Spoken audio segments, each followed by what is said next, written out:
Yeah, I kind of messed up there. I completely missed out on everything. Like the timing. Hang on a minute. Yeah, so like I kind of messed up there. Messed up on the timing area. Anyway, good evening and welcome. Hello. This is, this is an open forum actually. Stream. It's a little bit different. We're in Discord. And that is the picture you can see on the screen actually of me in Discord. That's why it just went a funny. It went really, it's going really weird because I'm moving Discord around. So if you want to jump in, of course it's possible. Well, if he wants to join the chat, I haven't got a problem with that. I haven't got a problem with anybody joining in the chat. We're not here to talk about individual. Okay, that's not the point of this. We're not. It's not about this guy did this and that guy did that per se. It's not about the individuals. It's about the actions. Now, the reason I say that is because it's not just what the comments I've been getting on my video. It's comments I've seen on other things as well. Discord, for one. And there's been a great debate over this, with a lot of people saying, well, absolutely, it's 100% correct what happened there. And if I was in the same position, I'd do exactly the same thing. And I'm just trying to get my head around that, to be honest with you. And it's a surreal position to be in. And to be fair, and I've got to be fair, this isn't the first time this has come up this month. Okay, it came up in our CC Discord, where somebody also posted a slight video. Only a small clip, and said, "Aha! Look at this tank was in the wrong place and complete muppet." Now, in that video, the player in question, I'm not going to name, didn't push the tank out of position per se. He knocked into him, which forced that tank to fluff his shot, and then forced the tank to rethink his positioning. He pulled back, and then he made a muppet move. He moved forward and got absolutely wrecked. But that's not the point. The point was, the initial act was that the player bumped in to another player to push him out of position. And the reasoning behind it was, well, hang on a minute, that guy was a TD and he's in a spot that TD should not be in. And I'm in a medium tank and I deserve that spot more than he does. Now, that's no different to what the argument is in the current situation, which is, hang on a minute, I'm a TD, he's in a spot in a heavy that only a TD should be in, and I'm going to push him out of that position. Now, that kind of sort of beggars belief, that theory and that thinking. And the reason I say it beggars belief is because if we have that mentality whereby we say, yeah, that's all fine and dandy, it's fair to do, that tank should not be in that position, then we can all do that. And this is the thing, we can all literally do that. I wouldn't have sent my light tank there, so I'm going to go up there and I'm going to push him out of position because that light tank shouldn't be there because I don't like where he is, or I don't like that tank being there, and I'm going to put. Where does the line drawn at the end of the day? And Jackie, yeah, if you have one thing to say about it, then say it. That's the whole idea of this. It's an open forum. Yeah, I mean, the game doesn't help too. Let's be real. Since when they closed the chat, you can't even tell in the chat friendly to move out of that position. No, you can't. What you need to do is either spam the button like the quick commands, or just push them. And you can't send any messages. It would be even simpler if you could just send messages to the game in the middle of the game. Send them just, hey, Crownwagon, can you push? Ask him. Well, a couple of things. I don't disagree with you there. Firstly, the old Castanation has come from the NA server where they do still have chat, and in that particular game, long before the TD gets to position, the TD actually writes in the chat, "I'm going to push that crown off the hill," which, so it's not like this was a heat in the moment thing. Anyway, doesn't matter. On EU, you're right. And I did a video recently saying enough is enough, where I bemoaned that Wargaming had removed the chat. And I do bemoan that, because you are completely correct. You are no longer able to say, oi, Cranragon, do your job. Oi, Light Tank, do your job. Oi, Ho-Ri, you should not be here. Of course, and that's a very good point. Now, some people understand, apparently, I've heard this, that Wargaming are bringing the chat back. Maybe they are. Maybe they are. I don't know as of yet. But yeah, we do need, the chat does need to come back, because without the chat, things like this will continue to happen. And, you know, whilst I don't want to talk about the individuals, or when a big YouTuber, one moment, when a big YouTuber sends this message out, followed by the message, oh, and by the way, if I ever see anybody camping in a tent that I don't think they should be camping in, I'm going to be pushing you out of position. That is not a good message to send to the community, first and foremost. Sorry. Yes? Here's the thing, is that if you never say to them not to move from that position or do anything, they will never know and they will never improve. If you do something though, they will try to, how to say, maybe think about it. Why did they get pushed, or why did I? No, what I'm trying to say is, no, I'm not embracing the fact that Turtles pushed the guy, but it just shows that in these days you need to like be able to not be able, but try to push them so they can understand what they're doing. Because if you don't do anything about it, they will never improve or try to not make that again. Okay, but what? Tell me. I mean, we all play the game, okay, and many people. I don't know about how many people are watching. There's about 27 people that are watching. Chances are the 27 people watching are seasoned people. They play the game a lot, and they probably take the game very seriously. Okay. Now, that's one thing, so park that to one side. The thing is, I understand where you're coming from, but this is a rule that we as players have kind of implemented. We as players, after playing so many times, have said, right, tanks, this is the heavy route, this is the medium route, these are the TD positions, blah, de blah, de blah. But there is nowhere or anything in the rules whatsoever saying you must take your tank to this place or you must do this role in this tank. All it says in the rules is that you can't do certain things like blocking, telling the enemy where your teammates are, being completely inactive with no intention to play in the spirit of the game. Now, that doesn't mean that just because a person who, in this instance, by the way, the person playing the Cranvagon is not a noob. He's not. He's got 90-odd thousand battles. But it's irrelevant how many battles he's got. He could have 91 or 91,000.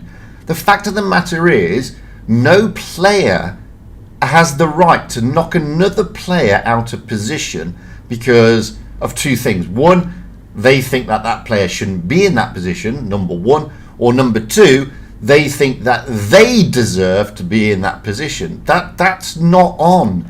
By all means, after the game, go back, say to that player, sorry mate, I'm reporting you for unsporting conduct for this reason, or this reason, and put a report in. By all means, send them a message in the garage saying, you played that like a monkey. You shouldn't be playing a tank in that position, doing that. And if you want to get better in the game, you need to do X, Y, and Z. But that's perfectly reasonable, and that's perfectly within the rules of the game. But that's not what happened here. And like I said, the messaging I'm getting back is divided. Some people are saying, yeah, it's perfectly justifiable. It should be done.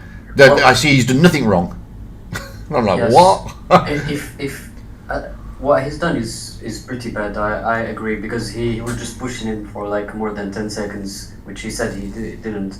So that I don't agree, but maybe just bumping him 2 times and just leave it alone, leave him alone. That's fine, perfectly fine. It's not that like how to say, not that bad compared to like pushing him for like how many 20 seconds.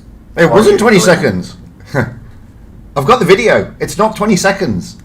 And if I wasn't going to be copyrighted, I'd play it. It's 2 minutes almost. And it's not just a little bump, as everybody claims. Believe me, it's not a little knock. It is a full-on, I'm going to push you out of this position, massively push you out of position, and then I'm going to pin you against the red line. It's not what people... Right, let me see if I can get the video up, because it's not what people think. Wargaming So, this is the Droodles vid. Okay, so I'm probably going to get told off by everybody for this, but I'm going to show you it's not what you think. Okay, guys, it really is not what you think. And hang on, because I need to stop a load of stuff. So I'm gonna roll it forward. Now, I'm gonna roll it forward to this part. Now we're just slightly into the game, and again, this isn't about Droodles per se. Okay, it's not about the individual. It's about the actions. Now, as we get here, this is just a few seconds into the game, like 30 seconds. And he writes in the chat, I'm going to push the Cran off the hill. The Cran's not even on the hill yet. The game has only started. And you can see from this position right now, the Cran is on the hill long before Droodles even gets there. Number one. Okay, so we're then going to roll forward. So now we're getting to the point where the Cran is on the hill. Okay, he's on the hill. Now, those of you who've got stopwatches on your on your phones, seriously, time it. Because what happens next is more than just a little nudge over 10 seconds. Believe me, it's a long time. So he comes up, and what he does next, he gives the Cran a nudge. Okay, that's a nudge. Okay, it's a nudge. Nothing wrong with that at the moment. However, he's not just nudging him, he's now pushing him. So now he's pushing him up the hill. You may turn around and say, but it's gentle. There's no such thing as gentle. Now he's pushing him out of position. And keep watching, because Droodle says it's only 10 seconds. And look at this. This is not a little nudge. It's not a little nudge. He pushes him out. The Cran backs away. Now watch what Droodles does next. And everybody's saying, the Cran's at fault. The Cran's at fault. I'm sorry. I don't agree. Droodles backs back. Look, watch. He pulls him back and pins him against the red line. That Cran has got nowhere to go. And just to prove the point that Droodles knows exactly what he's doing, in a minute he rotates his camera around so you can see that he's pinned the Cran against the red line. Okay? That's not right. It's not right. It's out of order. I'll show you where he swings the camera around. There, it's here, around here. You know, some have argued, but the Cran should have moved out, or the Cran should have done this, or the Cran should have done that. Why should he? The Cran was there long before. Look, he's backing him into the red line. I don't care what anybody says. Who was there first? Let's just say, you know that famous saying, team play? This is the team game, and by design, that we all figure out in our room temperature brains that spot should be used and mostly used by tanks with no armor, good camouflage, to shoot people across the map. And yes, it's bad, unsportsmanlike behavior we see from Droodles. But to be fair, they're both unsupporting conduct. Unsupporting conduct. First, Droodles, by the fact that he's pushing him away, is unsupporting conduct, but also the Crown Wagon is unsupporting conduct because he's not helping the team. And then if you can see in the replay, he tries also to push the Japans after he pushed him. Hang on. And that's why he got pushed back to the red line. Because hang on. Again. I just want to jump in because again, this is another argument that a lot of people are saying, and it's a good point you make. Maybe the Crown Wagon being in that position is not supporting the team. Okay, let's stop it there for one moment. First and foremost, we have no idea what the Crown Wagon would have done. None, because before the game even starts, he's being pushed around. He's being pushed out of position. He's being pushed around. He hasn't got a hope in house chance. And people have been saying to me, the Crown Wagon, he was not playing a team sport. Other people have said, wow, the Crown Wagon in this position, he's at fault because he was in a very bad position and therefore he spoilt it for everybody else. these are leaps. These are massive, massive leaps. Who knows? That Cranwagon, because don't forget, in that game, Droodles goes on to do something almost like 7k. From that position, he does like 4k. Who knows? That Cranwagon might have done equal from that position had he been left alone. I'm not saying he would have. We don't know. And we don't know because he was pushed out of position. And it wasn't him who spoiled the game, and this is the point. He has every right to be in that position, okay? He's got every right to be there. That's why he wasn't. That's why I said Droodles was doing unsupporting conduct, because he was pushing him away, and the other guy has all rights to be in that position, even though he's not supporting the team. Correct. The guy, after what he does, he tries to push the Apanza away from that hill too. But instead of just going, just leaving that position to the Yaguru because he's toxic anyway. But no, he tries to push him away too. So they're both not helping each other. Correct. They're both trying to push each other. I mean, look. So at the end of the day, afterwards, the Crown Dragon plays like a muppet. Okay, he goes around. He's sitting on the Jagdpanzer's arse all the way around the game, and that in itself is also unsporting conduct. Okay, it is also unsporting conduct. But that came after, and no doubt, probably the Jag is being penalised as well. The Crown has been penalised as well. I do not know. I don't know. But it's not about that. It's it's like, for example, if I'm in a bar and I'm saying to somebody, I'm pushing somebody every now and then, just pushing them for no reason. I don't know them. I'm just sat there pushing them. Eventually, they're going to turn around and smack me in the face. And I can't turn around and say, why'd you do that? Because I've been pushing them. I've been flicking my fingers in their nose for the last 10 minutes. Eventually they are going to turn around and punch me. That's the way it works. Now, if I would have left him alone, then the guy wouldn't have turned around and punched me. And this is the point here. It's irrelevant whether we like the fact that the Kranwagen is in that position or not. That's not the point. That's a different argument for a different day. The fact here is, are we really subscribing to the view it's all right to go around pushing players out of position because we want that position? Is that really what we're saying here? I also want. But okay, people are too dumb to realize that skill can hit more tanks, but okay. And the other fact is, sadly, your analogy isn't the most correct, since yes, Drill did say, the famous he's going to push away the crown. Indeed, that's also bad mouthing.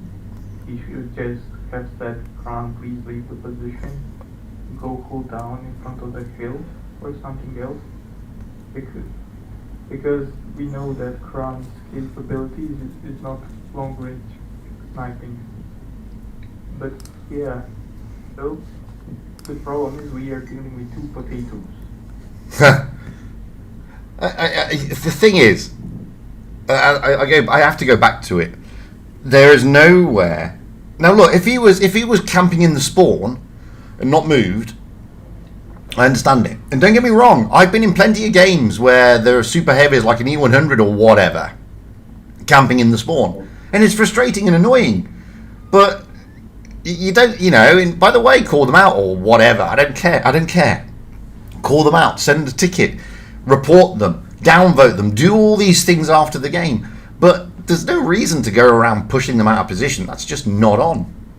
And we've all been there. But for example, let's take a more hypothetical view of this. Let's pretend we're on mines. And let's pretend that I'm in an Object 263, which is a TD. It's a TD. And you are in a Death Star 183, for example. And we both want to go to the camping part just by the spawn. Now, some would argue, some of the better players out there, a 263 is not designed to do that. Therefore, you would be now correct to push them out of position and put your 183 there, because the 183 is designed to sit at the back camping. But the Object 263 is meant to be a fast ambushy type TD. That's why it's got great armor. So, where do you draw the line? We're now making up rules that don't really apply. The rules that we're making up are very subjective. I wouldn't do it, therefore I am now entitled to bully and harass. And people have said to me, there's no bullying and harassing. I'm sorry, but from where I'm sat, there's a lot of bullying and harassing going on there. So this is the pit I'm trying to get to. The thing I want also to let you know is, one thing I sure agree with you is the fact that Rudolph is telling to other people to do the same thing as he does. That I would agree with you that he shouldn't be saying that. Like, he shouldn't be embracing the fact that you should push others if you see them doing a bad job. What? Similar to what you said about like subjective rules, Yeah. that really plays along well with the conversation we've been having about the Kron being somehow at fault for like resisting being pushed out of the way. Like we've sort of pulled out of like the Ethereum that you somehow share fault unless you like allow someone else to push you out of the spot. Yeah. Like it's not the same kind of thing when, you know, Droodles has driven all the way across the map to go push the guy out of the way. Yeah. And he's resisting being pushed. Like, he's getting pushed out of the spot he's been in. Yes. He's trying to get back to the spot that he was in. So he's not like pushing Droodles out of Droodles' position. You know, does he now have to help Droodles push him out of the way just because his tank is lighter and he's on the hill? The position just doesn't hold any. You know, there's no substance to that argument. First of all, I have to disagree in two things. First of all, the Panzer where he didn't drive all maps to just push that guy.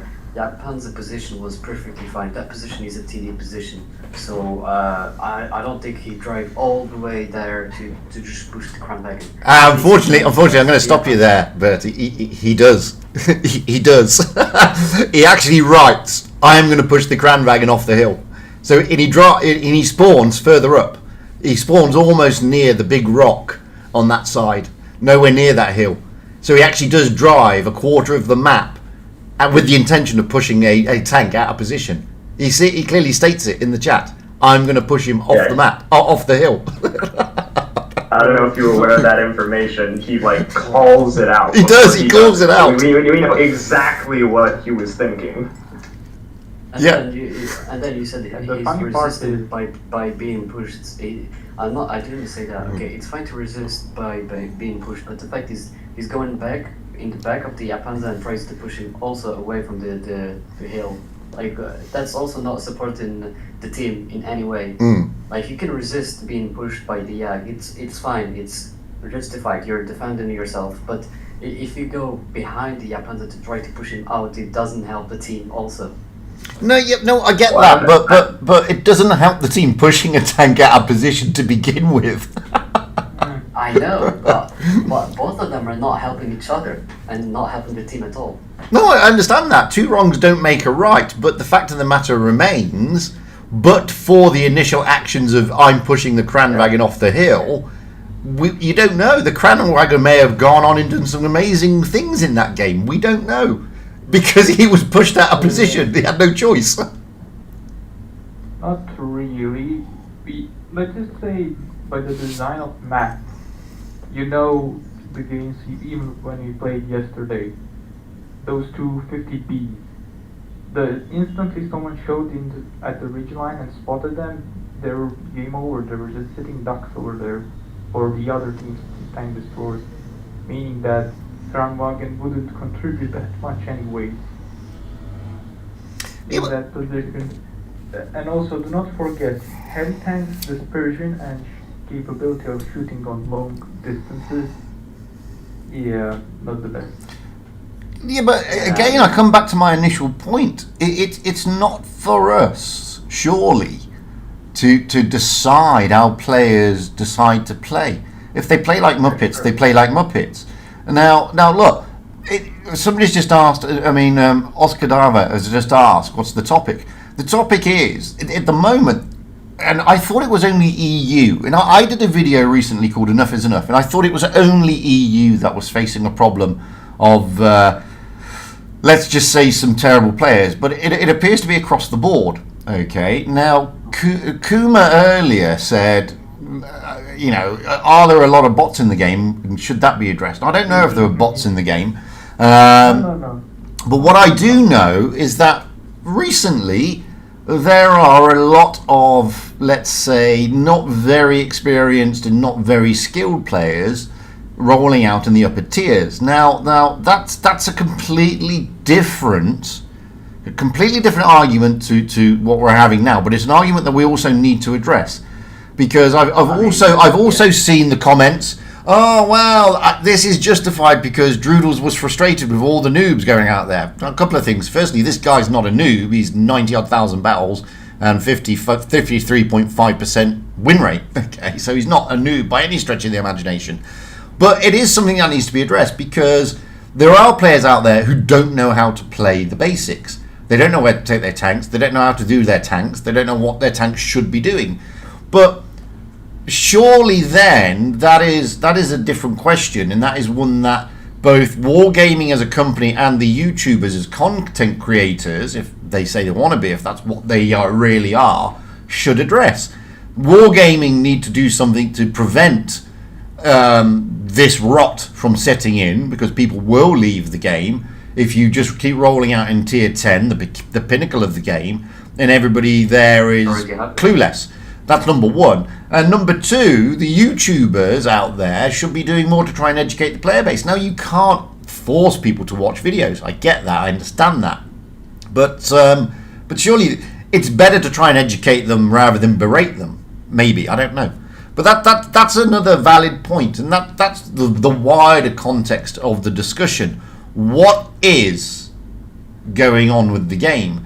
And what realistically can be done? Now, yes, there is frustration. Yes, there are lots and lots and lots of terrible plays going on in the game at the moment. Lots of terrible players in the game at the moment. But that still doesn't give us carte blanche because we happen to have a purple win rate or we happen to have a YouTube channel. That doesn't give us the right to start going around bullying and pushing people out of position and then saying that, well, I was right. I should have done that. And a lot of people agree with that view. And that's the bit I'm trying to sort of get to grips with. Yeah, I don't agree, but the fact that if you, for example, don't enjoy the game to ruin the game for others, that I don't agree with. But what he's trying also to say is, as you said, that skill base is just horrible right now. Just went down. The skill base has gone down, and you know, in the video I did, Enough is Enough, I said there's a multitude of things. Firstly, there's too many free stuff is thrown at players now. Literally. Not really. Free stuff is mostly, from what I see, Low tier. based on tier 6, 7, and occasionally 8. I want about boosters, and you know, it sort of removes the grind.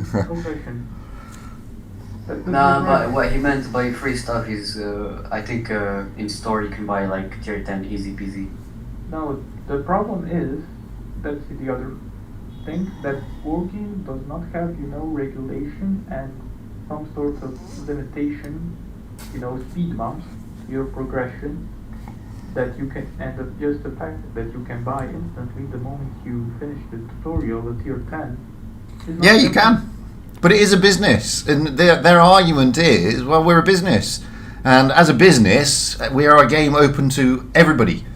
And at the end of the day, their argument will be, from a business perspective, we have to look at two sides to this. Firstly, one, we're players, so we see it a little bit differently to Wargaming, who are a business. Wargaming sees it that the more players who buy their tanks, the better it is for them.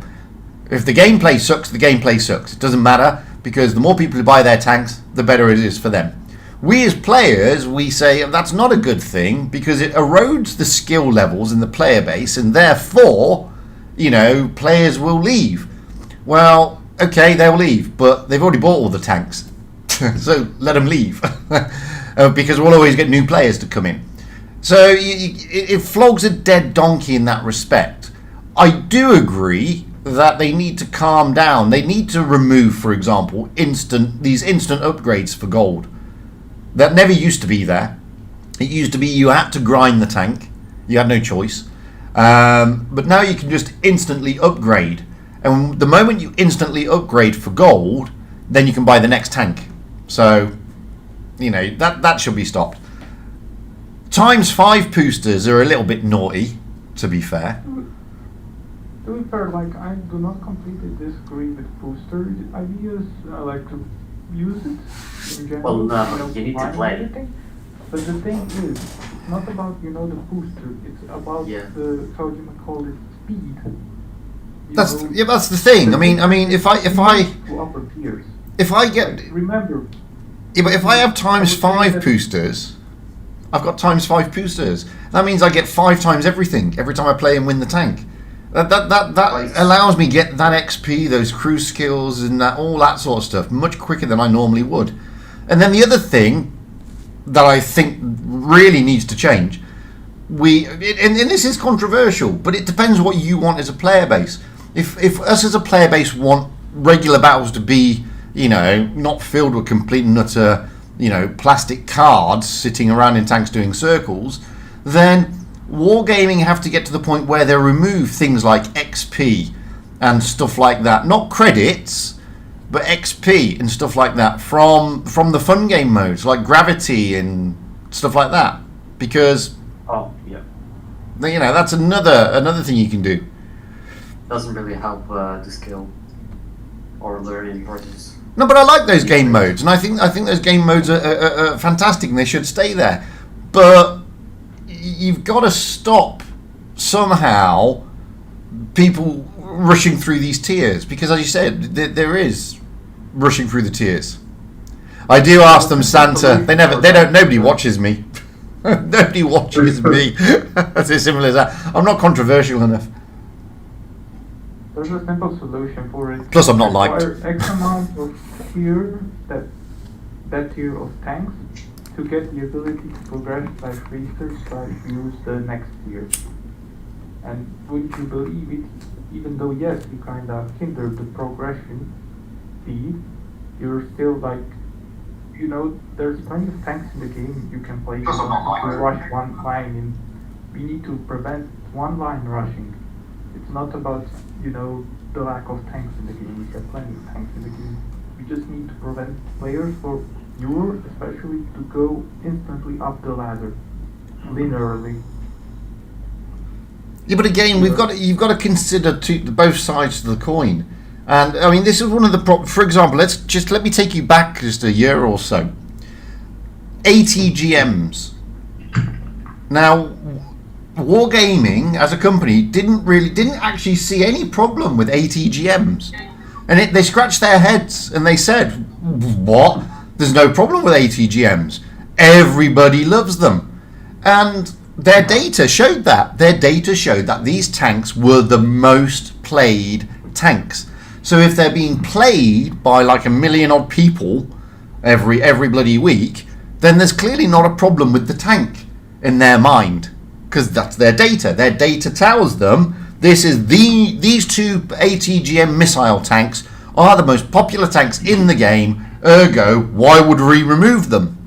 And then they eventually got to the position whereby we'll ask a survey. And the survey was interesting, because those players who face the ATGMs hate them and say, I hate playing against this tank, yet those people who play the ATGM say, I love this tank. It's brilliant. And they were brilliant because of the disadvantage that they gave. You know, if you can fire your tank from a position of cover without breaking your cover, and therefore not risk being shot back, then in the right hands that they are incredibly OP. And this is the bit Wargaming couldn't understand, and it's pretty much the same with this scenario. They don't understand. What they see is, well, hang on a minute, people are still playing the game and people are buying the tanks, so what's the problem? Where's the problem? The thing is, with ETGM, you know, the funny drama over the 6 months, we've clearly figured out that they do not have a single player testing, you know, giving actual feedback about people and general feelings of, you know, said tanks influencing the matchmaking and overall gaming experience. and they still do not have it. No, but It's not true. We sign up for the O tests, the next patch. A lot of very experienced players comment specifically about new tank releases and the thing that you just said. Yeah. And open test and super test exist. Indeed, and yet we still have tanks like PvP, quick force shell. Right, but that's just your subjective opinion that it's too strong. Other players disagree with that. correct. It's not that there's not a single player that's ever seen the TVP. There's a significant portion of the population of the game, which you don't belong to, that thinks it's fine. Well, there's a significant proportion of the player base that can't play it, and they think it needs to be buffed. And that's the same with any tanks. That's the same with a lot of tanks. I mean, you can roll out in tier 7 and everybody bemoans the Annihilator and the Smasher. Yes, the Annihilator and the Smasher are both incredibly strong tanks. But the problem is they're only strong tanks with those who can play them. Now, I've seen players playing those tanks terribly. And those players will argue, these tanks are not as strong as the YouTubers and everybody else make them out to be. Okay? So it is in that respect it is subjective. And I mean, I'm a tester. There are some testers in this chat, and I've seen testers on the YouTube chat. And most of the test reports that I see going in are very balanced. They are very balanced, and when the tanks hit the game, I see that in most cases, Wargaming have listened. Now, some people will still think that tank is broken, or that tank is OP, or that tank is this, when really they're in that sort of category because the people playing them are good players. The testers are good players. The testers are not noobs, to be fair. Let us put on our tinfoil hats for this one. I think I agree on this one. Well, yeah, I've said several times in Blitz discussions, a pro player can make any tank look good, no matter how bad or good you might think it is. Same goes for the opposite way. A bad player can make every broken tank look like utter garbage. Yeah. It's just it's a combination of the tank and the player's skill level and how they use the tank. Yeah, exactly. Hang on a minute. Sam Jeffries, as in yeeted.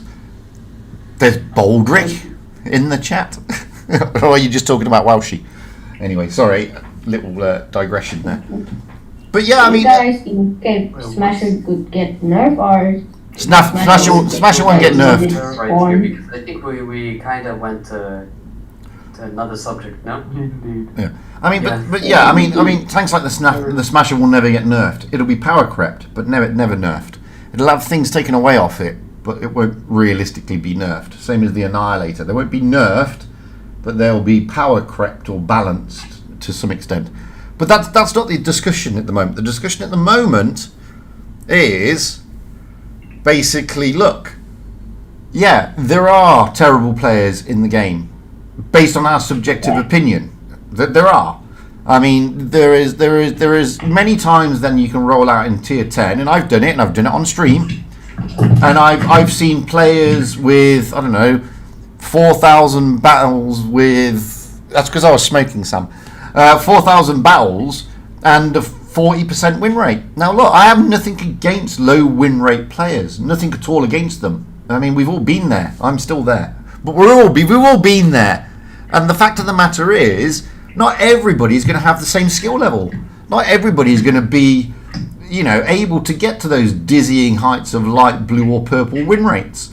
And that's a good thing, because without these 40% players, without the bad players, the unskilled players, you guys with the light blue and purple win rates wouldn't have light blue and purple win rates.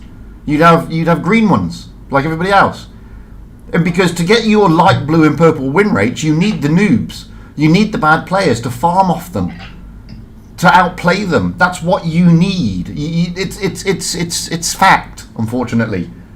9 times out of 10, when you do it, and I've said this before, when you go out and do a sort of 8, 9, 10k battle game, you need two things to happen. Well, you need three things. You need the stars to align for you, but you also need a relatively inexperienced team on the enemy team and a relatively inexperienced team on your team, because you're stealing all the damage.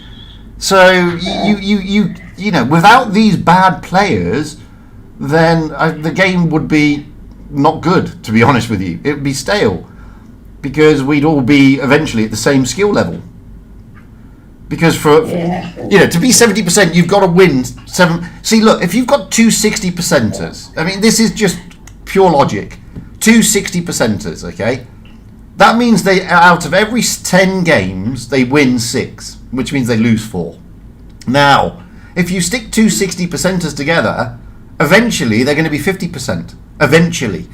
Because, or the one 60%er continues to win 6 games, which means the other 60%er suddenly becomes a 40%er, because he's got to lose 6 games. There's no way around it.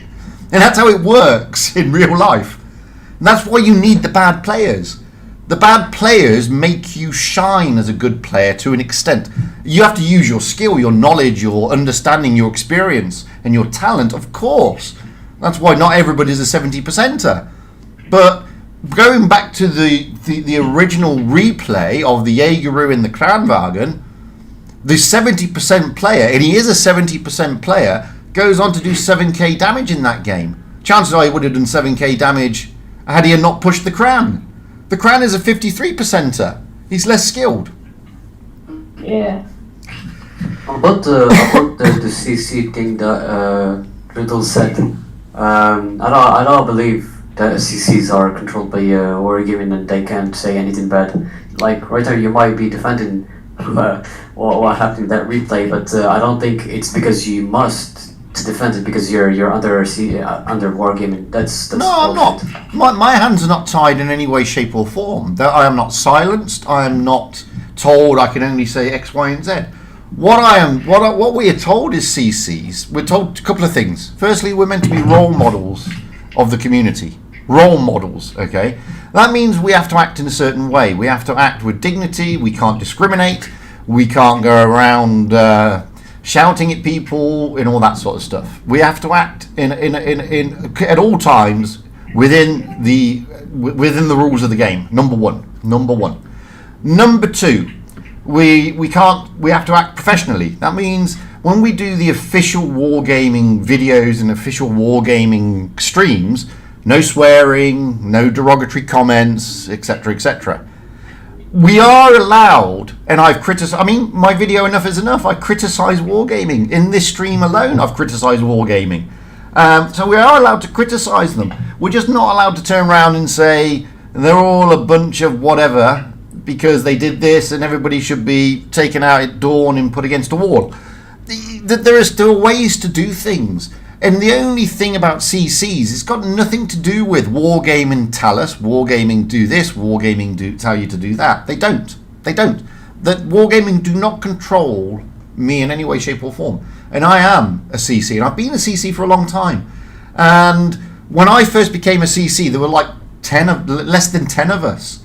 Now there are like 65 CCs from across all servers, from all walks of life. So basically, when you start saying that the CCs are under the thumb of Wargaming, you're now saying that 65 content creators are some kind of sellout, which is utter nonsense. It's not what you think. And the irony is this: the particular person who mentioned that, who said that, has been asking for a long time to be a CC. You know, the very thing that they bemoan, they've tried to get. So no, it's not about CC or not CC. There's a lot of misunderstanding. A lot of people think we get paid. We don't get paid. I don't get paid by Wargaming. I don't get paid any money at all by Wargaming. What I do get, I get incentives to do giveaways, because my reward for being a CC is having the ability to do giveaways to increase my subscribers or followers on Twitch and YouTube. That's the reward we get. And the reward we get is Wargaming will promote our videos to an extent, which will increase the views. That if that's being paid, then that's being paid. But Wargaming do not pay me any money into my pocket. They don't do that. The only monetary value I get is I get a battle pass every month, and that's about it. To be fair. So no, it's not what people think. Yeah, I totally disagree with that. You'll Yeah. see Drew's video is just another one of his examples of him venting out some of his frustrations. And should not be taken with, too much to your heart. It's not, as I said at the beginning, I don't want to do this to criticize the individuals, okay? Why he did the video, what he said is neither here nor there. It's neither here nor there. I don't care. Whatever content creator wants to put out is completely up to them, okay? It's their channel, it's their YouTube or their Twitch channel. They are utterly free to do whatever they want. That's not what I don't want. I'm not even interested in that. So I know some people have turned around and said, "Oh, you're a Droodles hater." It has nothing to do with the individual. If anybody anywhere would have put that video up and said the same thing, I would have had the same response, regardless of who it is. Okay, simple as that. The discussion is not about the individual. The discussion is about what actually took place, because it has divided, as I said, the community. I've got a lot of people saying that the Jag Panther E100 is completely justified in pushing that Kran off that hill. And I'm trying to get my head around that still. Why is it justified? Because I just can't get my head around it. Some of the people in your comments are taking it not because it's just the video. They're taking it because it's personal. Like they're against Droodles. They hate Droodles. So that's what I hate about it. No, I understand that. I mean, I understand that, it's wrong to criticize your god. I know that. It's blasphemous. And people, no, not you personally. And I know that there are, people, the YouTubers have followings. And if you criticize them, if you criticize their gods, then you are going to be, shouted down, and cancel culture and everything else comes out. But that's not the debate. I'm not doing... Oh, Odelic, thank you very much. I'm not doing this because I've got a thing against Droodles. I don't. I never have. Okay? I never had a thing against Pantherflea, to be honest with you. But I will not sit back and let people get away with impunity and then send a message out to the rest of the community at large that, hey, guys, it's all right to do this. It's perfectly fine and dandy and reasonable.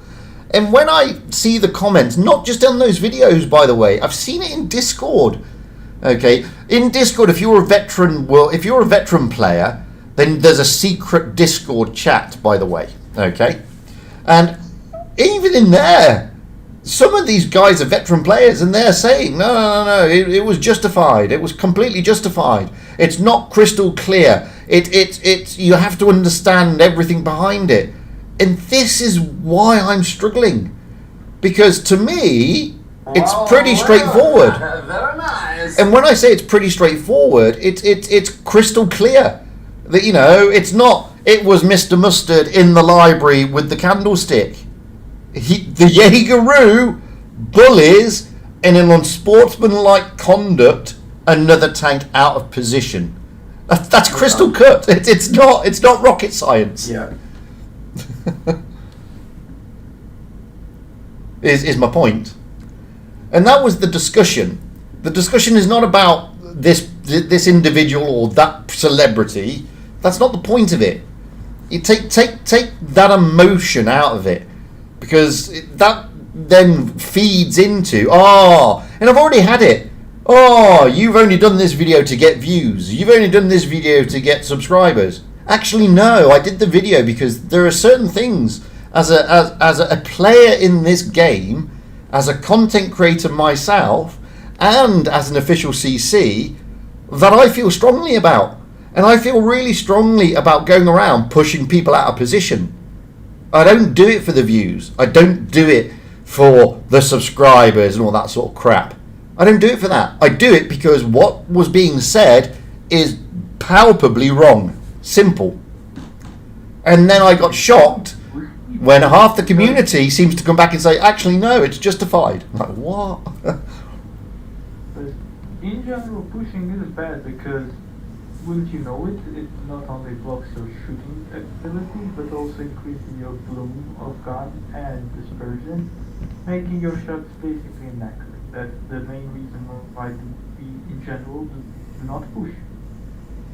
But the thing is people agree, and that these, I think most of the community can kind of agree on the fact that match by design specific spots designed for specific vehicles, and to violate that is basically violating the team NAP, non-aggression. So, to be fair, only on that front is pushing the crown bargain out of that position kind of justified, but not really. But other than that, Jack is for just simple fact of pushing and later crimes pushing are both unjustifiable. Unsportsmanlike conduct. There's plenty of space on the map. Yeah, there are. There are plenty of spaces on the map for everybody.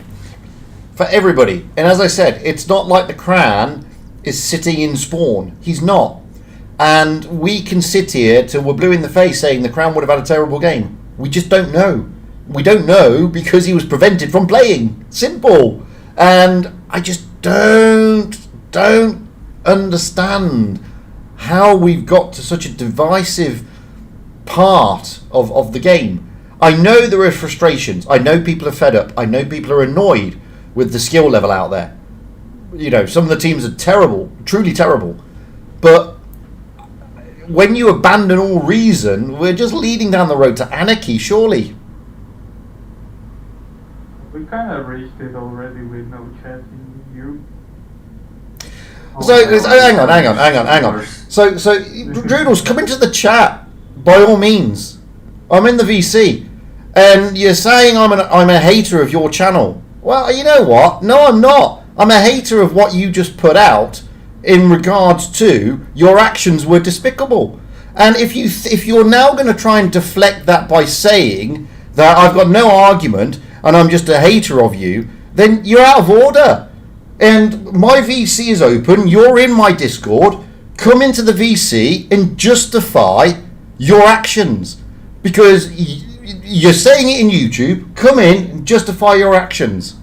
Tell me exactly why you have got the right and the entitlement to bully somebody. It's simple. Simple.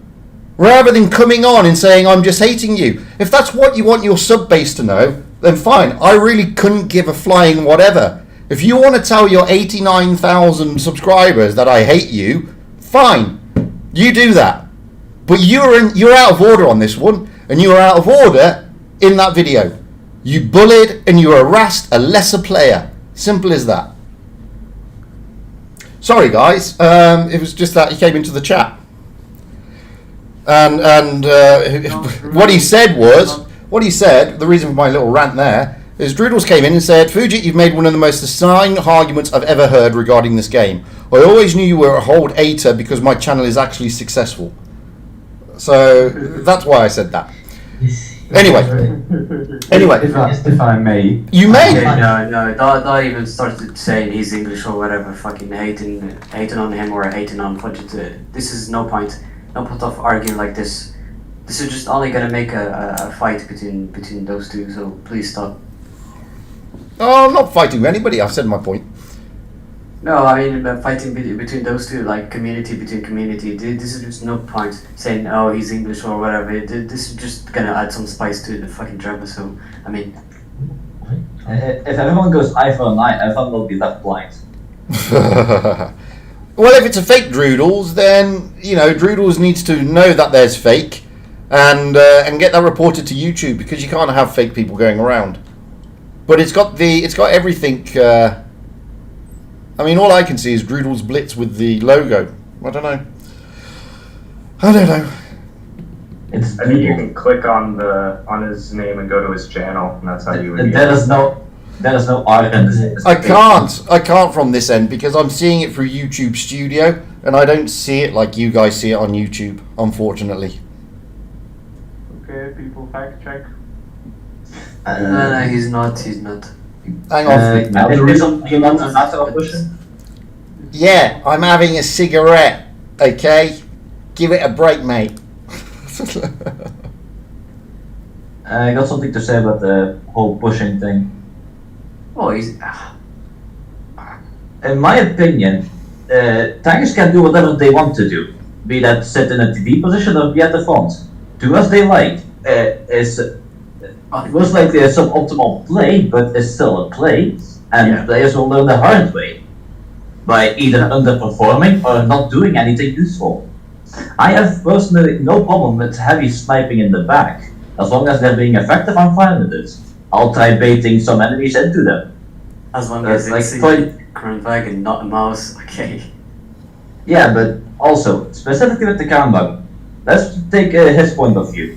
The Kranwagen, I just checked myself, with a complete setup, you get 0.29 accuracy. That's really good. For comparison, the Jaeger only has 0.31. The Kranwagen is more accurate than the Jaeger, and it has reticle calibration. So technically it's more fit to be a sniper. Well, in that that was something I was going to bring up when someone's like the long-range capability of heavies versus Exactly. TDs. The Kron is more accurate than the TD that's pushing him out of the way. And it has I would say his calibration. best position. I would say his best position in that map would be the middle because he can be. Well, of course, and not denying that. Yeah. It's a suboptimal place still to be sniping in a Kranwagen, but it doesn't What's the point? deny him from sniping. What's the point? He can still be using his armor because of relative distance and penetration balls. He can't use the armor on the hill because he doesn't have the gun depression, enough gun depression for it. He can. If he does, Kranwagen has enough gun depression. Okay, well, I mean, you can try that in the training room, and you will still. In that specific spot, I've used 82 actually, and been effective in the tier 8 match because I've been failed to me. Hang on a minute. So, a couple of things because of the YouTube chat. Because a couple of things from the YouTube chat. Hang on. So, first and foremost, I haven't got the ability to check from Studio who's who. So, if there's a fake one out there, there's a fake one out there. My point remains as is. I told everybody at the beginning, this is not about individuals, okay? It's not about this guy did this guy did that. It's about the fact of the matter, and we started all about this. The community is divided. A lot of people are saying that what the one player did is perfectly justifiable, and I've said that is not right. Now, if somebody then comes onto my YouTube chat pretending to be somebody, then I can't check them. People have now checked. But I have the right to turn around, and I don't hate on anybody. I've never said I hate this person, I hate that person. But I am going to say, look, at the end of the day, guys, if there's something I totally disagree with, there's something I totally disagree with. Like I said, I'm a player. I don't look at the end of the day. If somebody, and people have barged me out of position recently, and you can see it on my streams because it was on Twitch, and it sends me into the stratosphere for being barged out, and I don't like it. All because, and by the way, I was in a medium tank on Lagoon, and I was trying to spot them coming down the one area because I knew they were going to come that way. And the TD decided that he wanted that position over me, so he pushed me out of position. Now you could turn around and say, "Oh, but you shouldn't have been in that position. You were a medium." Hang on a minute, I'm spotting for them, and I know if I push down in that position, I'm going to get wrecked. And you know what? They all came through that position eventually. So you can't. This is why I'm sort of getting to this point. You can't go around pushing people out of positions because you don't think they should be there. We've all been to strange and unknown places. To be honest with you, you see it in the tournaments. I've seen the pros boosting each other up onto positions. It happens. It happens. But the whole purpose of it wasn't to say, look, this particular content creator is whatever. What it was saying is, nobody is above the rules. 1, nobody is above the rules. 2, you can't go around pushing people out of position because you feel entitled, and then when you get smacked with something, you can't then cry about it. If you did the crime, you've got to do the time at the end of the day. It's as simple as that. And 3, it's the wrong message to send to the player base. To send to the player base, it's okay to go around knocking people out of position because you think they should be playing their tank differently, is going to descend the player base, which at the moment we all know is not the best. Is going to send them into a tiz-was, and we're going to have, you know, stupid things going around all over the place. Is what I'm trying to get to. Anyway, so there we go. So, who was saying? Punch the Blind was speaking, I believe.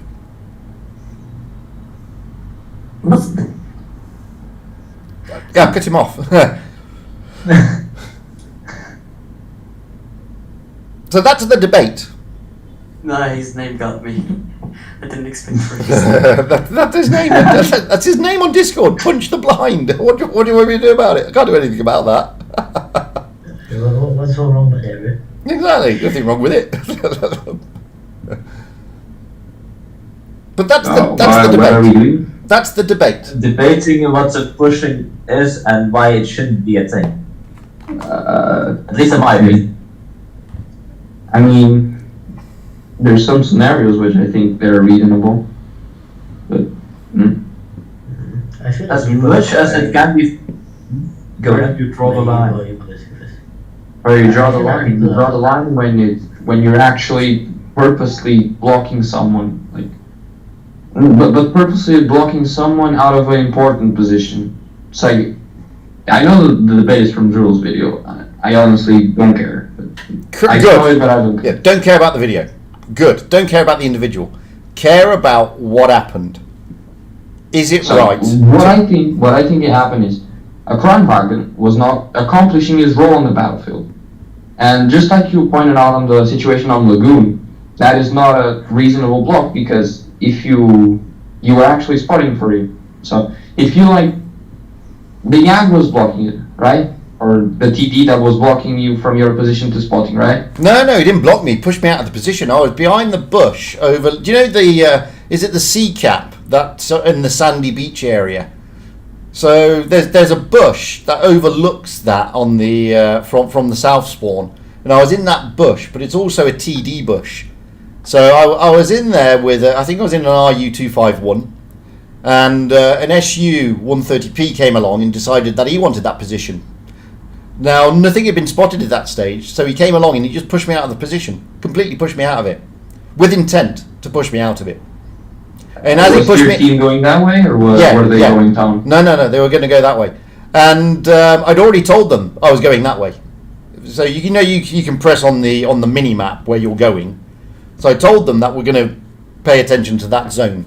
And as soon as he pushed me out the bush, the enemy got lit up. And I, by default, got lit up. So I'm trying to imagine the situation, but if all your team was going that way, personally, I normally play a little bit more aggressive and try to spot on another way. But if you're trying to spot us passively, there's a lot of bushes on that map. For example, there's one spotting the heavy side in the middle. So personally, I would take that approach if they were going down. But I mean, it's not right, the SU-130 PM going out of your position, purposely making you die. I don't agree with that. But on Drill's video, which I don't care about the player, I don't care, he purposely blocked the Kron, but he didn't actually want him to die. He just wanted him to go out of position, like an incentive to put him out of position. But he kept there, and even went behind him to purposely make the YAG, that was the tank that he was playing, die. I don't agree on that. I don't agree on trying to make other players die.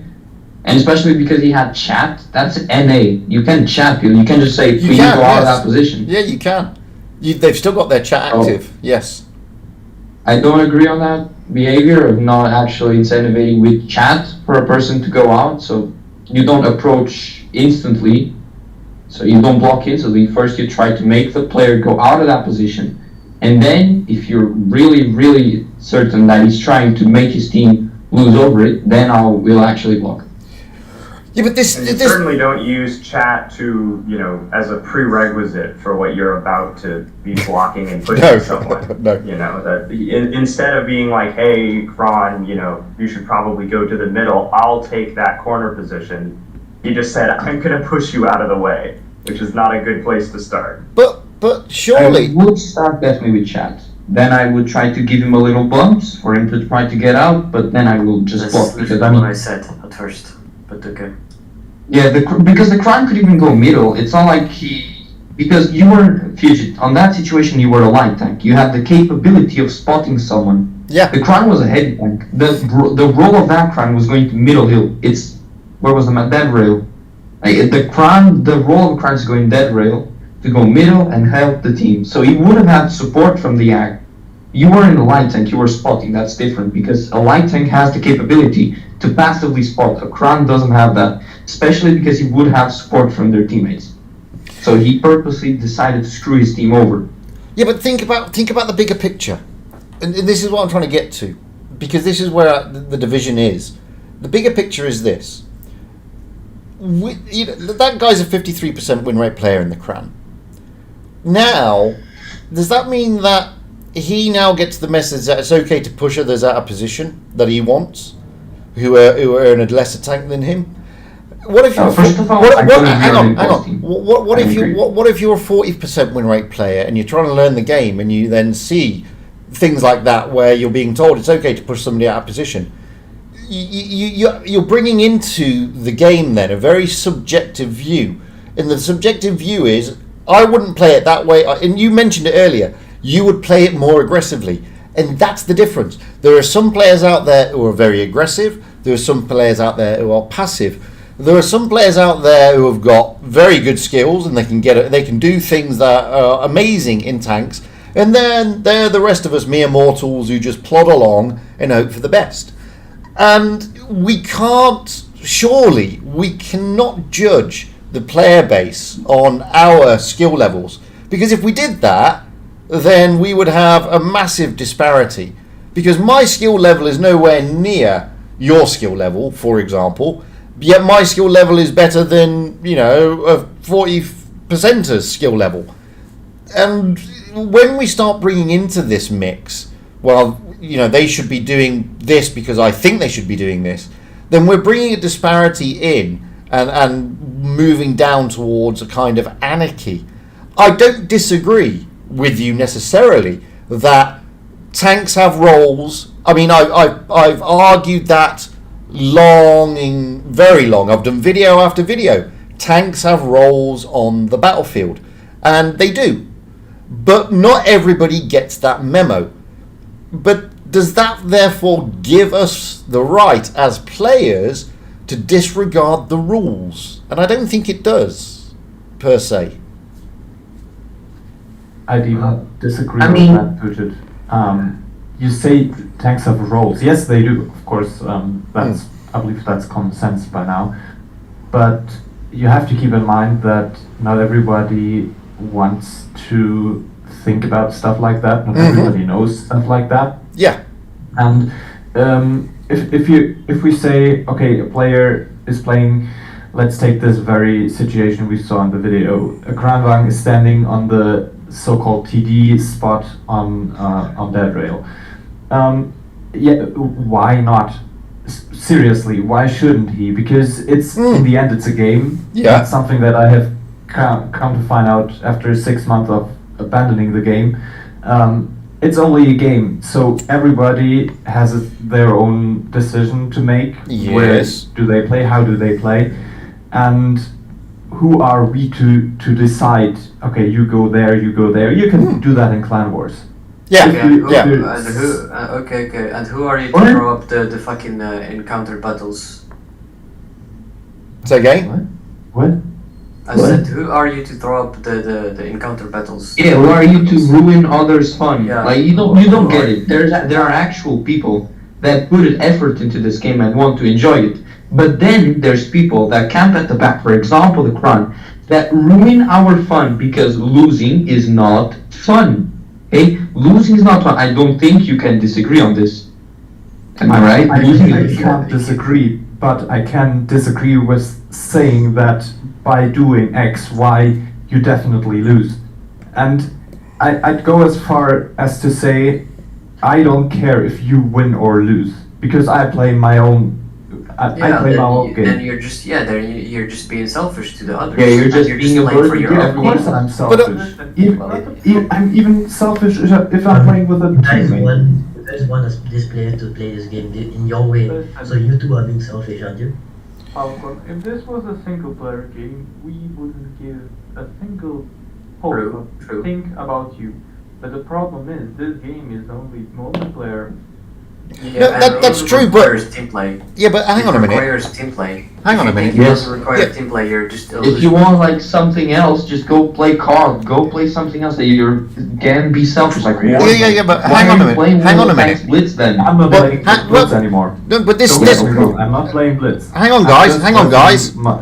Because this is this is an interesting point, and this is why the community is divided. This is I'm gonna round it all up with just one simple question, because when I just said a minute ago it's subjective, you've all just proved to me it is subjective, because you are saying that a tank going to a particular position could be wrong. Okay. We're now adding something in as players. You're all experienced players. Most of you are incredibly good players, super unicums. And you are adding in something. So let's say somebody just said it's a team game. Okay, we're on a particular map. We all know we should go a particular route. But your team goes in the opposite direction.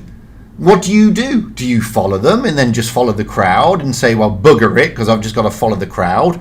Or do you continue doing your own thing because you know that going to a particular part on that particular map is exactly what you should do? Where do you draw this line? I mean, Since personally, I would go with my it's a team. multiplayer game, Yeah. and it's team play, you should go with the crowd. You should never go alone. Yeah, because if you go alone, you die. Okay, because imagine we're like in Himmelsdorf and everyone is going heavy side, and you decide in your T100 LT that you're gonna fight two medium single-handedly. Okay. You're obviously gonna die. Okay, and dying is not fun, and perhaps your team has less chances of winning, and winning is not fun. So, who wins there? Is the enemy team who wins an absolute sweep that we all seen, the 7-0s in 2 minutes? Do we want the 7-0s in 2 minutes? Nobody wants 7-0s in 2 minutes. But it happens, doesn't it? Then why would you not do your role in the battlefield and go alone? This is not a single player game. This is a multiplayer game. This is a 7v7, not a 1v7, not a 1v14 or a 13, whatever. Right. So my next point. You're right. It's a team game. It's not a 1v7. It's not a one-on-one. So that being the case, we have no idea whether we agree with it or not what that Cran could have done in that position. We may have our understanding, our logic may say he would have done shit and he wouldn't have done much. But it's a team player game. Now they've got chat. The Jaegerus could have said, Cran, go onto the mid-ridge. That's where you should be. Use your gun depression. Use your armor. I will overlook from that spot. That didn't happen. What happened was that in this team game, another member of that team decided to push a tank out of position, effectively taking 2 tanks away from the team. Both are in the wrong, realistically. The person who decided that the Cran doesn't belong there is also spoiling it for the rest of the team. And it is, because halfway through that game, one of the other team members, I think he's driving a mouse, says, guys, stop fighting each other, play as a team. So they're both in the wrong. And this is the point. People may think, oh yeah, we need to push this guy out of position because it's the wrong position. But neither of them are playing as a team anymore. And it's all become selfish. It's just me. From both sides of the equation, surely. Isn't it not? Yeah, that's not. I don't think. I was just talking about Falcon because he said at the end it's just a game and you play for fun and you don't need to. Well, people play it for different. Yeah, but people play it for different It is a reasons. game. But people do play Okay, it for first of different. all, we didn't see a live gameplay. That's the first of all. We don't know his honest reaction. He might have showed off the fact that he actually blocked the act, but his first incentive would be put the Kran out of that position so he can go to the front line. The decision of the Kran are either two options. He could have gone to the middle because a teammate incented him, even though with Notch had incented him to go to the middle hill. But he decided to block him back and put another tank out of the situation. So instead of blocking the teammate, why wouldn't he have gone to the middle after being blocked? Yeah, but why should he? This is the thing I'm struggling with. Why should he? He was there. Because he would ruin the enjoyability of every single one of his teammates by losing. But hang on. But this is guaranteeing a lot. So the man is wrong for blocking. But this is where I'm struggling though, guys, and this is what I'm trying to understand. And I said to you, Unlimited, in the YouTube, I love you to bits. You know, we've tuned together, and I love your play style and everything. But what I'm struggling to understand here is this: that Kran was in position first. We may not agree with him. We may not think that he's doing that Kran wagon justice, and he probably isn't. But he was there first, and therefore he is entitled to be in the position he got to first, whether we like that or not. Now, but for the Jaegeru then deciding to push him out of position, the Kran, we cannot say with guaranteed certainty that he is spoiling the game for others, because he may have done wonderful things in that spot. I'm not saying he would have, but he may have. We will never know, because he was never allowed to play that position. And then what transpires throughout the game is that it becomes a pissing contest between the Kranwagen and the Jaegeru. And you know, that's another argument for a different day. The argument initially is we don't know what that Kran would have done in that position, and therefore I personally can't say he spoiled the game. I can't say that. Okay, let me just say that the Kran is not the best example. Hold on a minute. This is Coach. I'm just going to fly out and say, Yeah. The Jaegeru has more than one position. Mm-hmm. It can be played on a front line heavy, and everybody can agree on that. So Droodles chose to go to said point and push him out of the way. That was his decision. He was in the wrong. Mm-hmm.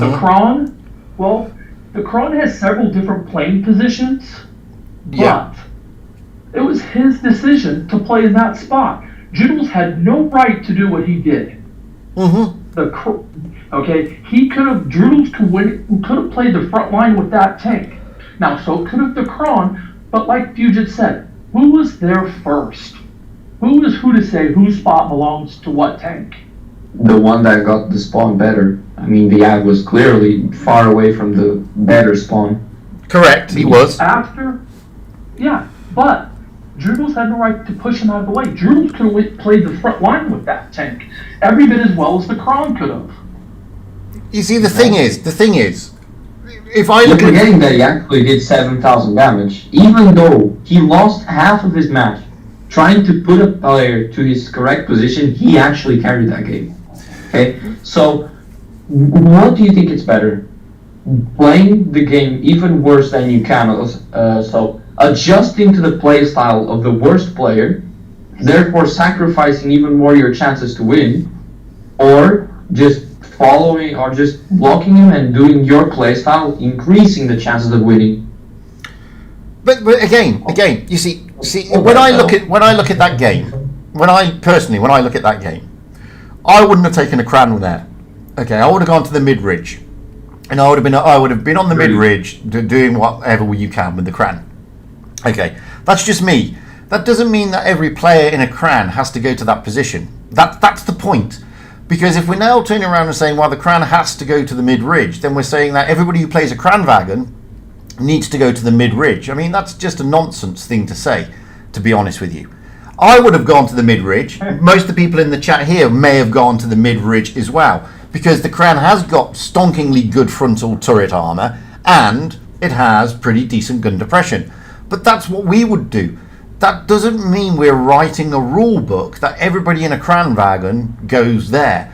It's the same as saying that everybody who is driving, a Chieftain Mark 6 on, say, Himmelsdorf has to go to the decap because there is more places to hide your bottom hull on the D cap and use your gun depression than there is on the A cap. Of course not. No, exactly. But we can't bring that into the mix. And I understand where you're coming from. Yes, at the end of the day, that particular player does go on to do 7k and get a mastery. But would the game have been any different had he have not gone to that position to begin with? Chances are he would have probably still got a 7k. Probably chances are he still got a mastery. The outcome may not have changed. Here's the thing. You just said that. You just said it. If you just said that the Crown Wagon should go to the middle. No, I didn't. No, I didn't. That's the point. I said I would have gone to the middle. Oh, okay. And this, no. This is. Hang on, Bertie. 1 moment. This is important.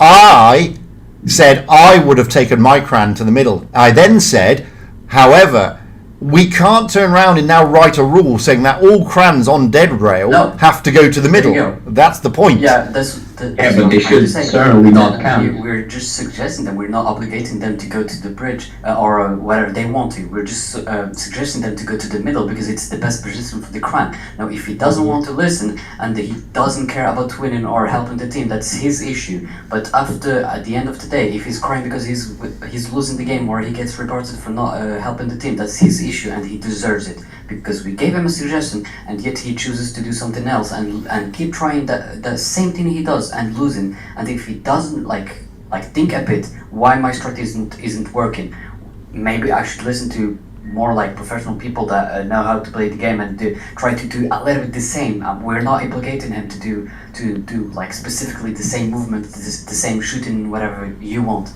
to call it. We're just suggesting them. Now, if you don't want to follow this, your problem. But if you, at the end of the day, if you lose, that's your issue. Yeah, but we can't legislate. We don't hate new players. We only hate the 90k battle players that keep playing the game and losing, but screwing everyone else over. I am the first one to volunteer to help a 4k battle player that is a 40%er, but I will never like a player that has 90k battles and 35% win rate. I'm sorry, but I will never teach someone like that. Because that person is just a jerk. Then why do you expect people to know where to go? If you don't teach people, then why do you expect people to know? No, I won't. Exactly. I won't teach you someone with 92k games. Dude, I have a massive issue with your choice of words because you said you hate those people and yeah, I hate those people. Sorry, but that reflects that's just stupid. Guys, calm down. It's a game. It's a game. Get some distance from the game, and you'll realize what are you talking about. It's just seriously. It's just a game. I have to disagree with you, limited for this one. I went before, man. I hate him, not in real life. I don't even know people in real life. Can I just? There is so much toxicity in this entire, not only in the community, because those are only the people who are actively trying to be part of a community, but there's toxicity in each and every single player. And I myself, trying not to be, am toxic when I'm playing the game, because supposedly that's just how the game works. But try to get that toxicity out of your thoughts, because if you weren't toxic, you wouldn't even say, oh, that's my position. The Kranvang has no right to be in that position. Yes, he does. And let me make one point before you answer my...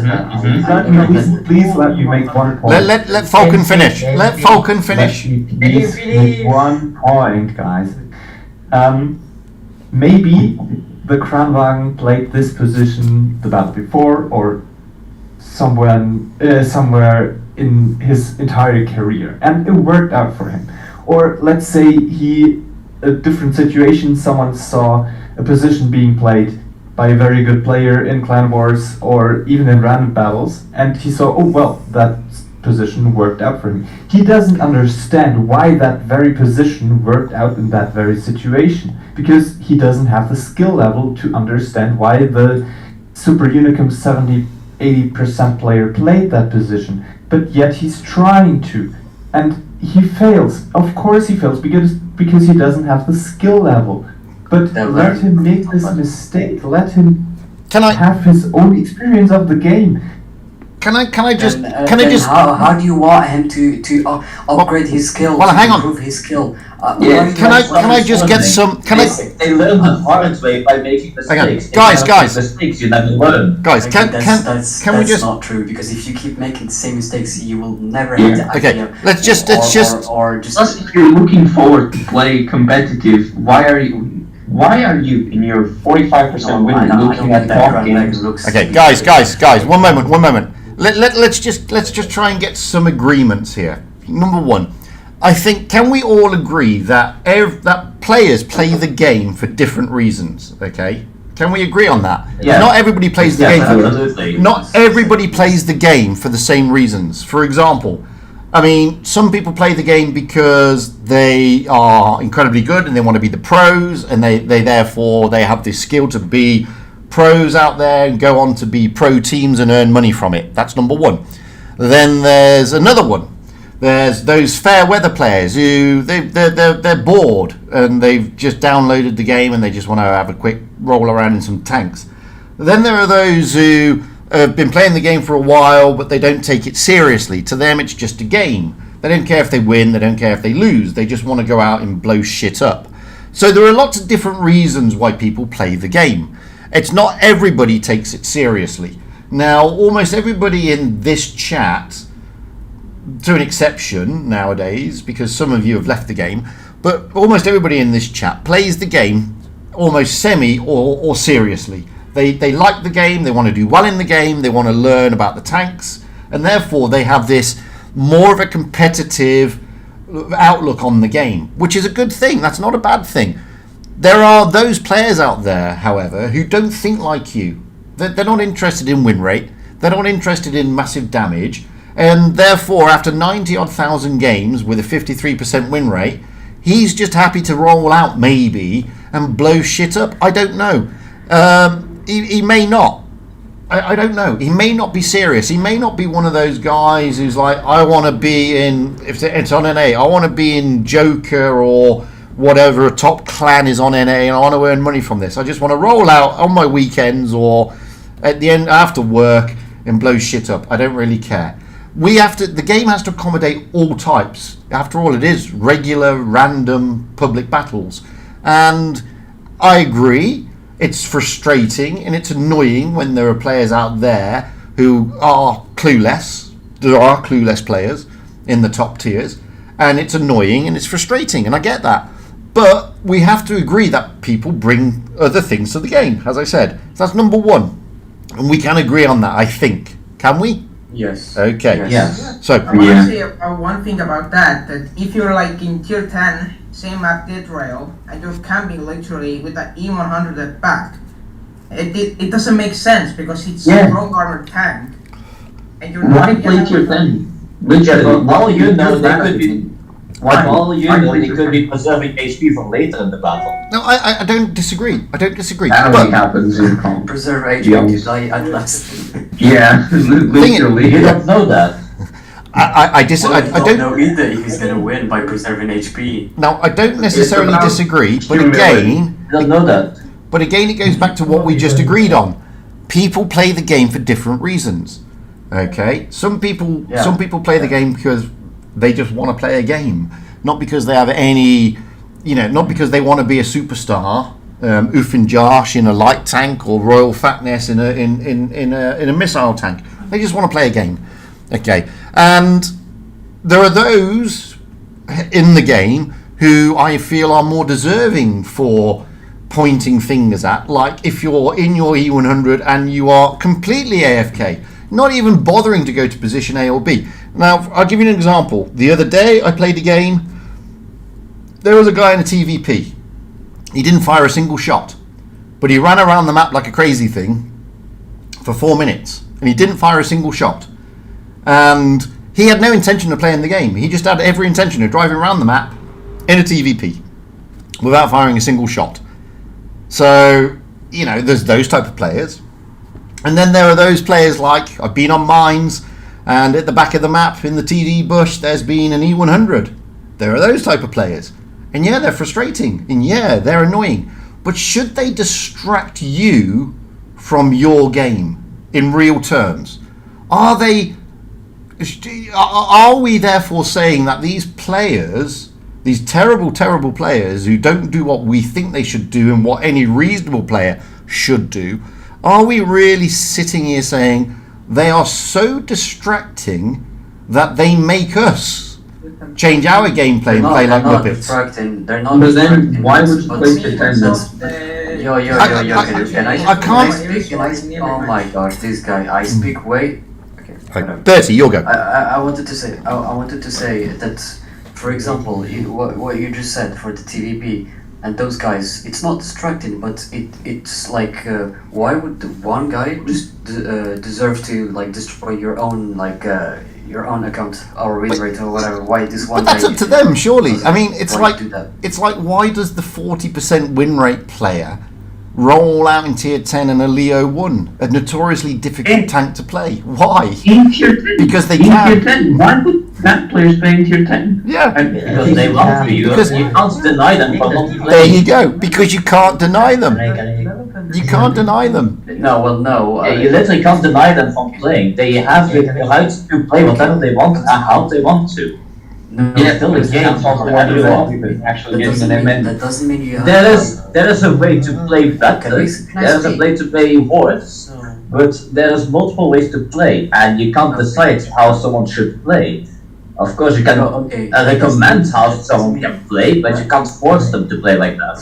Professor, that doesn't mean you have the right to press battle in an encounter battle, not trainings, and go as a TVP and run away with not shooting a single shot. Well, what the fuck was that supposed to mean? Like, if you want to do that, you can do that in trainings or solo. But you can't Yeah, well, you can't again, legislate. a player can just be like, oh yeah, let me just go in a fast tank and go forward and shoot. Oh, I'm dead. Oh, that's it. Well, okay, I had fun. But we can't I see people that are ecstatic about just hitting 2 shells. I'm happy for them. Those are not necessarily good players, but they're players that are happy about just hitting 2 shells in an entire Well, game. hitting 2 shells and then dying, that's nothing but if Yeah, you then not yeah. even I'm not saying they're good players, but No, they're playing the no. game how they want to, and you can't deny them I from think we're that. getting off the topic here. What I'm trying to say is they're not even making a single effort. The guy who shot 2 shells and died, well, at least he made the effort, but some people are not even making a single effort, a slight effort to play the game. Yeah, let me ask a question to everyone. Yeah. To everyone. Okay, hang on, guys. Unlimited's turn. Unlimited Power's turn. Go, Let Unlimited. me just ask a question to everyone. Why does the bad player have even the right to win if the other player that lost and pulled his ass off in the battle and did 5k damage loses? Okay? Why does the bad player also win when there was another player having pulled his ass off just to win? Why does both get the prize? I don't It's a understand. team game.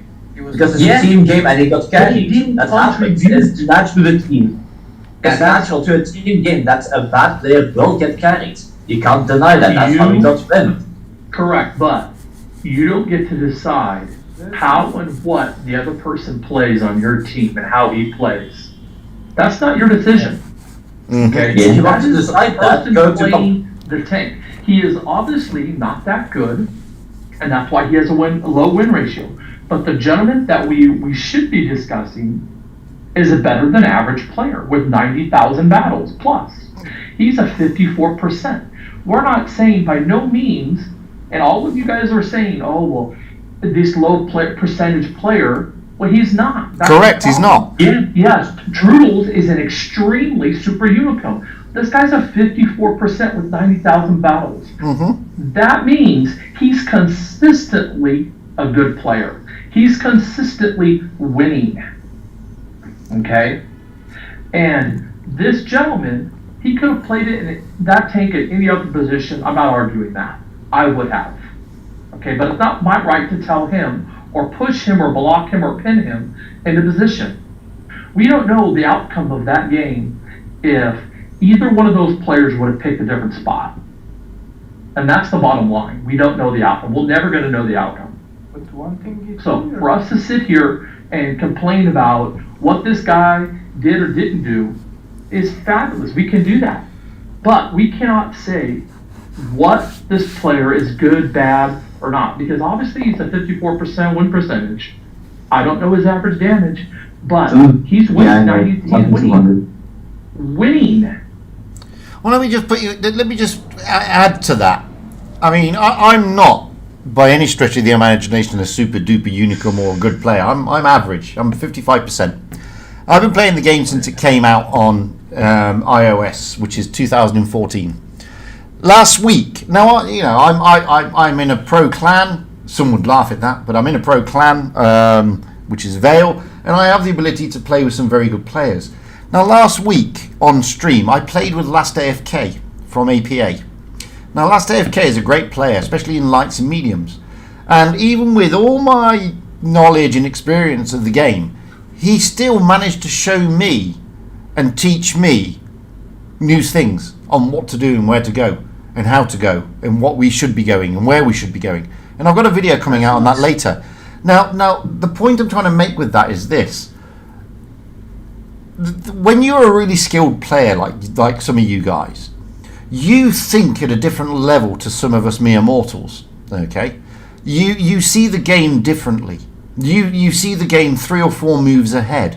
You formulate it in your head, and then your skill allows you to do what you need to do. And so us mere mortals don't see that far ahead. We try to, but we just can't do it. That's why we're not super duper unicorns 9 times out of 10. And what the suggestion is with this particular discussion is, well, you shouldn't be in a position in that tank, therefore I'm going to push you out of it, and that's perfectly reasonable. No, it's not. We've got to get to the point whereby there are players out there willing to learn. They're just not at your level. Yeah. And as I said, last week, it was only a 2-hour session with Last AFK. It taught me quite a lot. And like I said, there's a video coming out later today. And it even opened my eyes on there is things that come into this game that we, as I said, mere mortals, the average players, are not fully aware of because we don't see it differently. That's all I'm saying. Well, I have Exactly. Well, to be fair, I have nothing against like people who are trying their best to improve and they're willing to improve.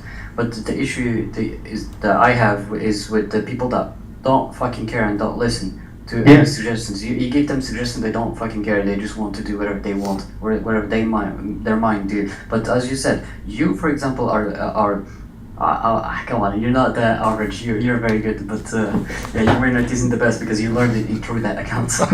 Okay, so you're willing to learn and improve your skill, and that's really nice. I have nothing against you, and I admire that. But for some people, they don't even want to make like efforts to improve, and that I have an issue with. Other than that, that is the people that we have issues. But you can't force them though. Well, I can't force play them. just to play. You don't. Some people don't want to improve. They just want to enjoy the tanks. They want to enjoy the tanks. We'll go and do as a Yeah, I bet the leopard one with 45% win rate enjoy. But again, don't get me wrong. Again, you can't have good statistics without the bad players. They have to exist so you can shine as a good player.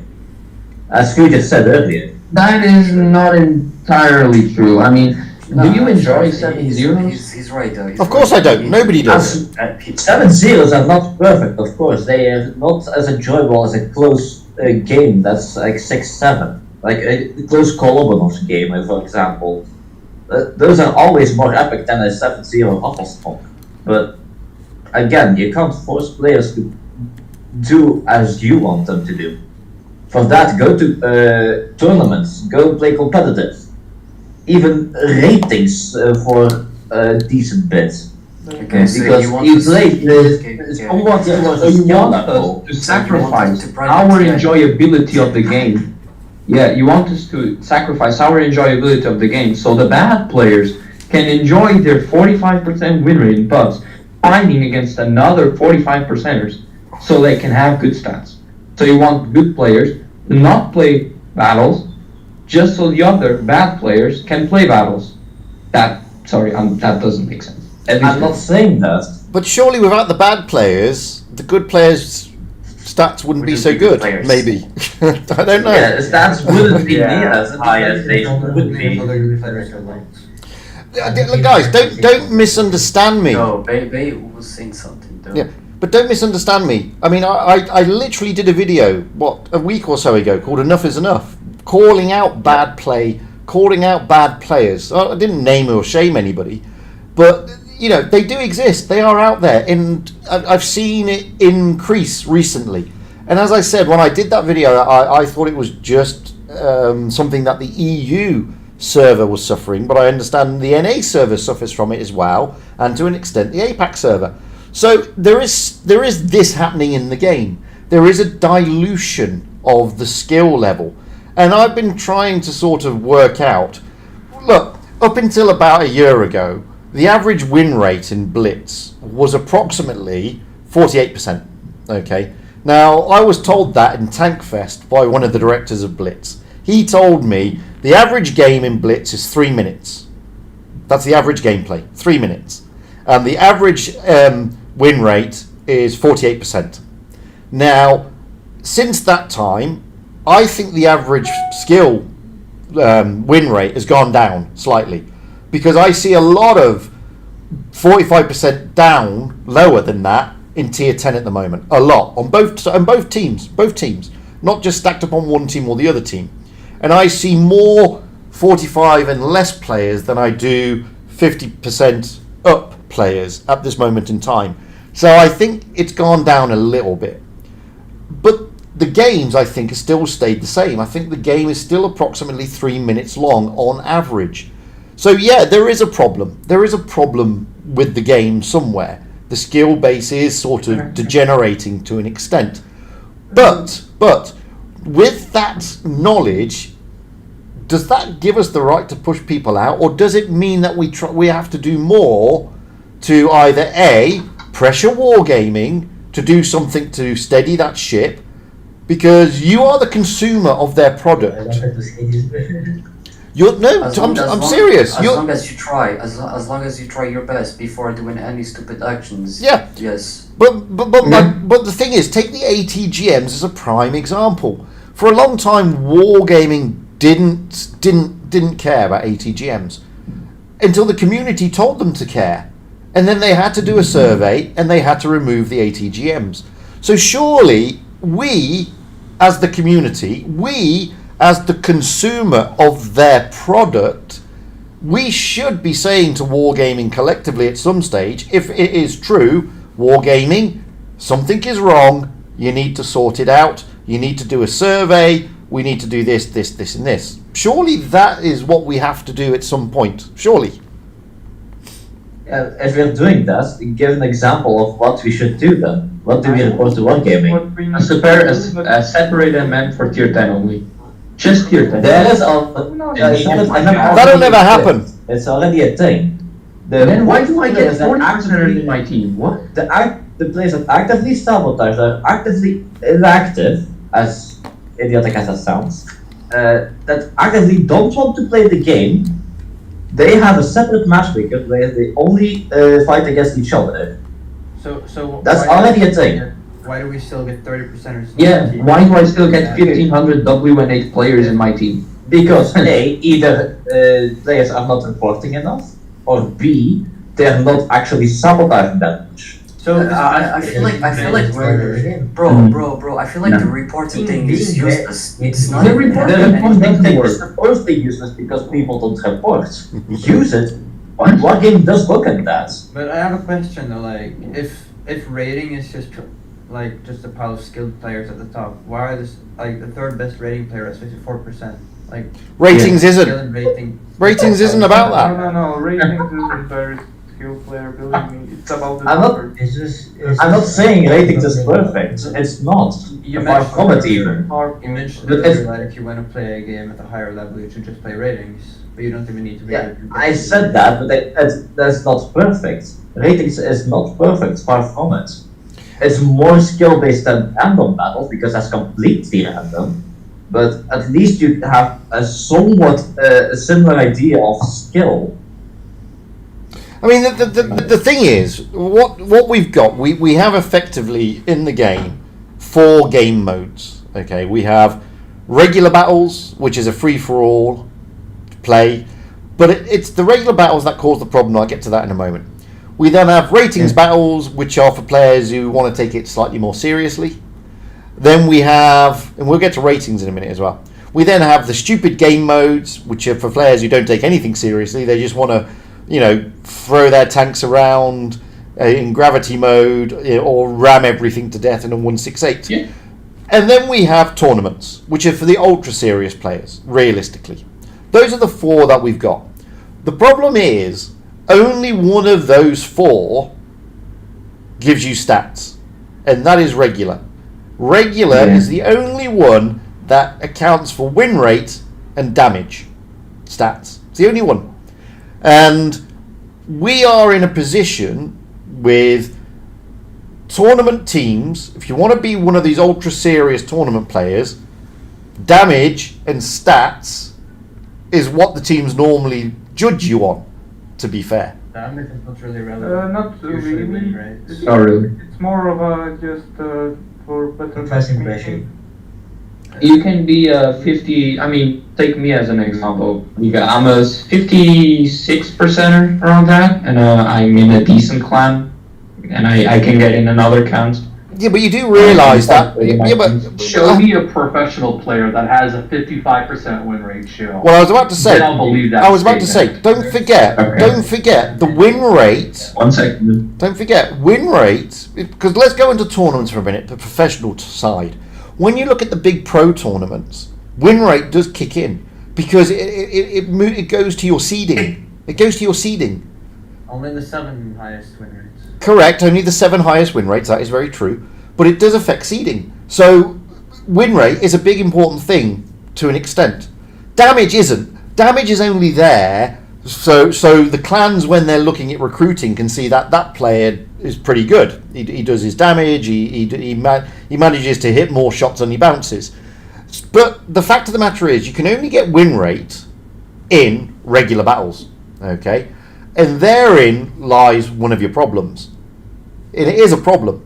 Because the reason why people get upset is because when you start rolling out in tier 10 and you have Muppet teams, it will over time affect your individual win rate.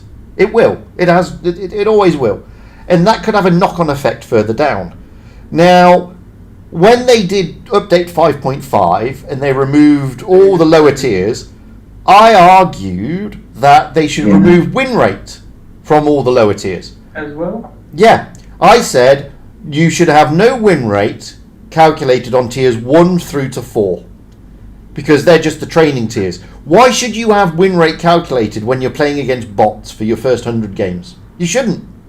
Why? Why would you? There shouldn't be any other stats calculated either. No, there should be no stats calculated from tiers 1 to 4. I don't think they should. They should be your training tiers. And then you start calculating your stats from tiers 5 upwards. And that would, that's not going to stop people because, look, guys, I saw it recently, a 39% win rate player with 10, 12,000 battles rolling out in a Death Star. You're never going to stop that.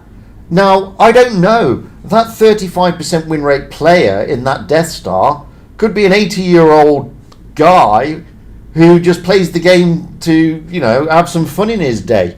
Or he could be, I don't know, somebody who's got a severe disability and he's just doing it because he enjoys rolling out in tanks. That's never going to stop. We just assume that everybody is like us. I mean, don't forget, I'm probably the oldest person in this chat. I'm 51. Okay, I'm probably a lot...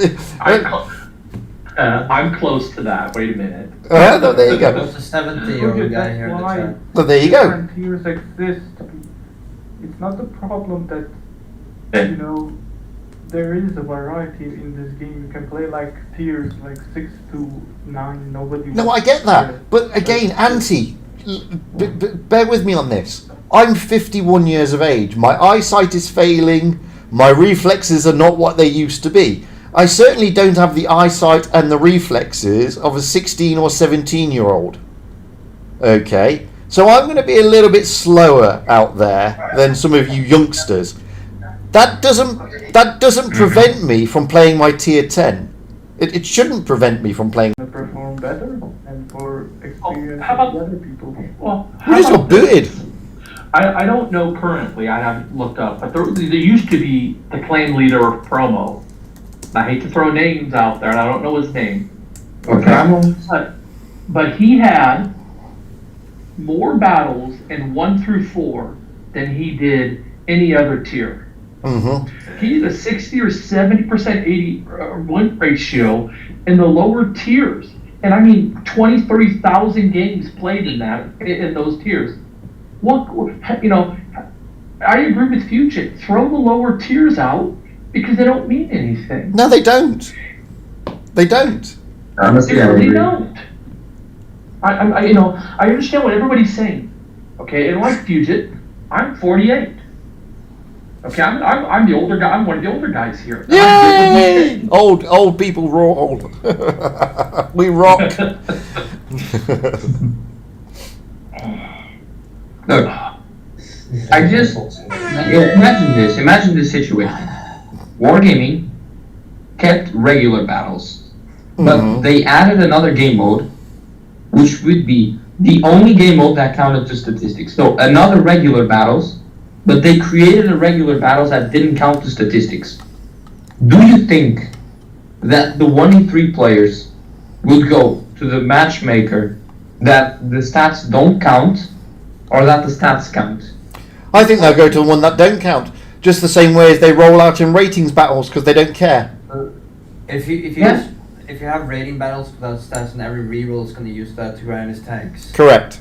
So Like, let me ask. Yeah, just make it like ratings, where you can't play things with 100% crew or something. So then There's various ways. ratings without any rewards. What's the point of that? So let me ask. Hold on here. Let me ask. Ratings is based on how you do in a season, correct? And that's how each team is separated by their rating, and the teams are fairly evenly matched, correct, Fugit? Correct. Not really. Okay, so why can't we do that in regular battles? That would even the teams out in regular battles. Because everybody can agree, you get out there in ratings, and you earn that rating, okay, and you get separated on that team. That gives each team an equal chance to win depending on how you're playing during that season. But why don't you take that system and put it in the regular, supremacy and all the other, and the encounter battles, Right. and use that same system to regulate people in those regular battles. Then the teams would be separated more equally. We wouldn't get these 7-0 games as much as we do.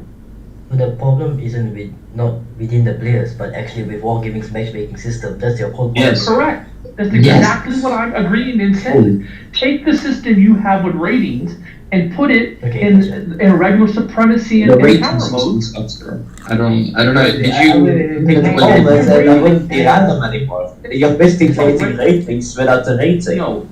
There's So- two, correct. but there's And two that would be problems. okay, because the Yeah, but ratings that's- is saying how good you are playing currently, But there's how two. good you are playing right now. So when my 30-day win percentage is 57%, but my overall is probably 6-7 points below that. So I'm playing extremely well right now. Match us to how we're playing currently, not how we played the game overall. The win percentage doesn't necessarily dictate how you are playing. Can I mention something, Fugit? I don't know if anybody's brought this up before. Go on. The age of the guys. Because my grandson had an account. He Okay. had his mum set it up, right? Yeah. He pressed our Russia server, right? So he got himself an account on the Russia server. Right. Good for us. But he was 4 years old. Okay. So Christmas time, the snow globe come across and he had a lucky snow globe and he's in a T22. Wow. So you can imagine what players are out there, Yeah. and what age groups they are. So we're all debating about the players, and you've got to take into consideration how old these guys are out there. You know? So essentially, That's another angle of you. You can't really do anything about that. Like no. So essentially, okay. So essentially, That falls on the yeah, parent. That falls on the parent to Exactly, regulate like- that child. Wargaming Yeah. can't just deny someone playing the Yeah, game. they Just guys- actually prove yeah. it. So Yeah, true. That is impossible. You can't deny someone on playing the game. You can maybe incentivize them to get better at the game, but prohibiting them to play does not seem A reasonable. 4-year-old guy is not gonna become a super unicum. Like Oh, no. he doesn't It- have the it- mental it's a problem with capacity. I played this on Hey! 9 years old. Hey, I'm That's 50. the reason why I'm a 57%er. I was a 42%er, yeah. But I decided to get better, and now I am better. Hey, I'm So just 50. incentivize I- people to get better at the game. I'm 51. I'll never be a super duper unicum. The 4-year-old has got more chance. Believe me. So essentially, what Napoleon said is that it's too easy for low-level players to get high-tier tanks.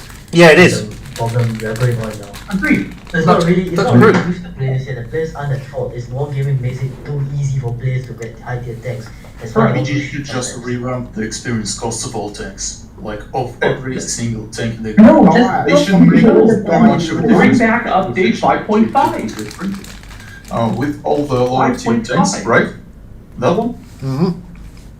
So we. Well, this would be kind of good, but then again, the problem still stands. The players just skip through the lower tiers real quickly, with all those boosters, X5s raining just from the sky. So what should the Wargaming do is to actually increase the research costs of the lower levels, and maybe slightly decrease the research costs. No. They won't do that. Not increase. They won't do that. Filters out. You can just decrease. You can just decrease what you're earning. Okay, so Like, Yes, yeah, I'm exactly. very sure that's already a thing. That's pretty much the same. They won't do that. The reason why 5.5 came in wasn't because of seal clubbing, which was one of the points at the time, because that wasn't anything to do with that. It was player retention. It was player retention. It was they were looking at the data, and love it or loathe it, tiers 1 through to 4. Hardly anybody knows those tanks unless they're historian or into war. And it's when you start getting to the tanks like the Tigers, Tiger 1 and stuff like that, that people start to sort of see those tanks. That's number 1. Number 2, if you do a search on YouTube, for example, and on Blitz content, you'll be hard pressed to find any content less than tier 10. Not really. You'll see a few reviews on tanks, but most of the big gameplays, most of the big damage games are all in tier 10 for obvious reasons. So that sends a message out to the players out there, or the potential players out there, that the only tier to play is tier 10, because that's where you're going to get the big damage. That's where the interesting tanks are, and etc. etc. Now, how do you therefore retain players if you make it too tricky for them to get to tier 10? When I first started this game, it took literally 10,000 almost battles to get to tier 10. The grind was a nightmare. Yes, But I'm not in favor of that. No, I wouldn't, because no remember one's this. allowed unless you're in a tier 8 premium. And back in those days, we had a +2, -2 MM. So you could roll out in a tier 8 and come across tier 10. I mean, clearly we can't do... those times. I don't have any experience with that. Oh, it's terrible. Yeah, well, let me tell this. I wouldn't change the XP system for the simple reason that getting a tier 10 harder would extremely cripple free-to-play players. For example, I'm a free-to-play player, and right now I'm grinding the IS7, and it's easy to grind the IS7 right now. I can get it easier. So, it's hard to get comp tanks. For example, imagine you come out in the game when the Type 71 was here, and you want to grind the Type 71 because it's the best first Heavy at the time. I'm the heavy that you can play. There's simple fixes to all of this. There's a simple fix. Hold prevention of buying products and tanks higher of the tier you did not reach, and putting limits on advancing on higher tiers without getting at least 2 or 3 tanks of the same tier. And do you know why Wargaming won't play this change? It's bad for their revenue. Like I said, they're a business. You've got to factor that in. They are still a business, and their bottom line. It's not even a game anymore. It's just a business project. You have to factor that in, though. They are a business. Resource. Can I just ask something? Wait, what's the original topic of this whole discussion? Because I feel like we have gone off the topic. Well, we haven't actually. The topic's still the same to an extent, and the topic is when you're facing players who are doing things that you don't agree with. Is it justified to go and take the matters into your own hand and knock them off their position? That was the original discussion.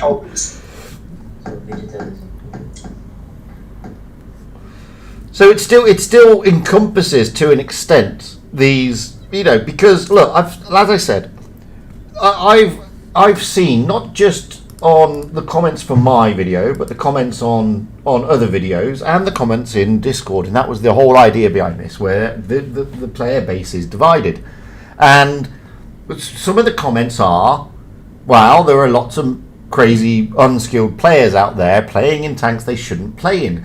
Now, we all have that experience, as I said. I mean, if any of you have been in any of my streams, you will see that we have crazy players doing things in tanks they shouldn't be in. And a lot would argue I'm one of those crazy players in a tank I shouldn't be in. But I always say that I'm crap in the tank before I roll out in it. But the fact of the matter remains, we can't take the rule, we can't take things into our own hands.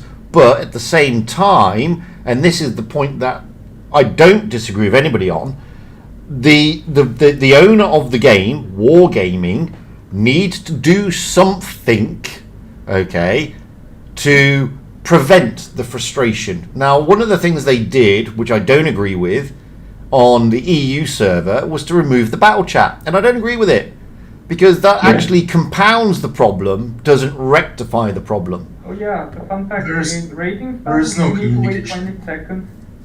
Since they removed the chat, you basically just hit 20 seconds extra without any formal way to actually, They only wait 20 seconds for everyone to load in. But the other thing you've got to take into account, Wargaming do a lot of things based on the majority, not the minority. And the majority of the player base is around 45 to 47%.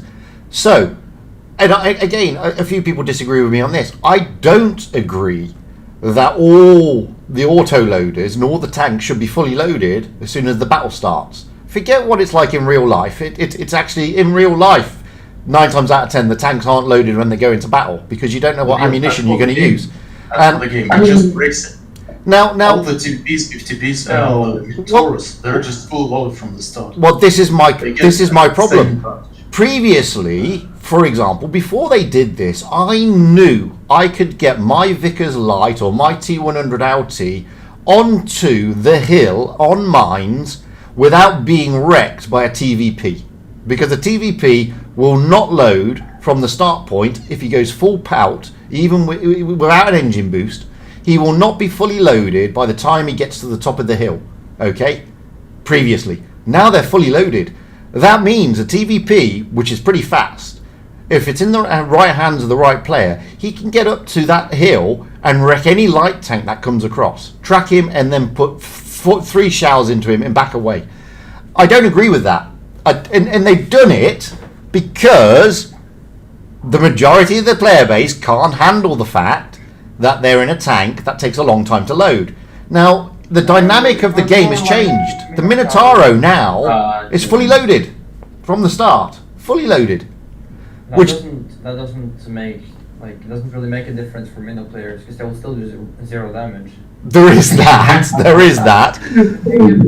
Because Minotauro, they screwed the loading glass shell mechanic, and everyone. That's what I mean. Everyone got mad about it because you cannot just dump your clip and still have high DPM. You're not supposed to. Wow, you need to think now. You're not supposed to unload and reload it. Actually, no, that's very true. Reloading mechanic. I'm sorry, everyone. I just need to say this: the wargame devs need to fix the auto reloading. Make it like in what PC. The 3 seconds between shells should be the gun blocking time, not the shell reload time. so that they actually can make it that even if the player decides to waste all 3 shells, like shooting 1, 2, 3, bam, bam, bam, the clip is empty, he actually has less DPM than when the clip is full. That's not the situation currently that we experience. What will that change? Yeah, I don't see the change between the You 3 seconds and blocking for 3 seconds.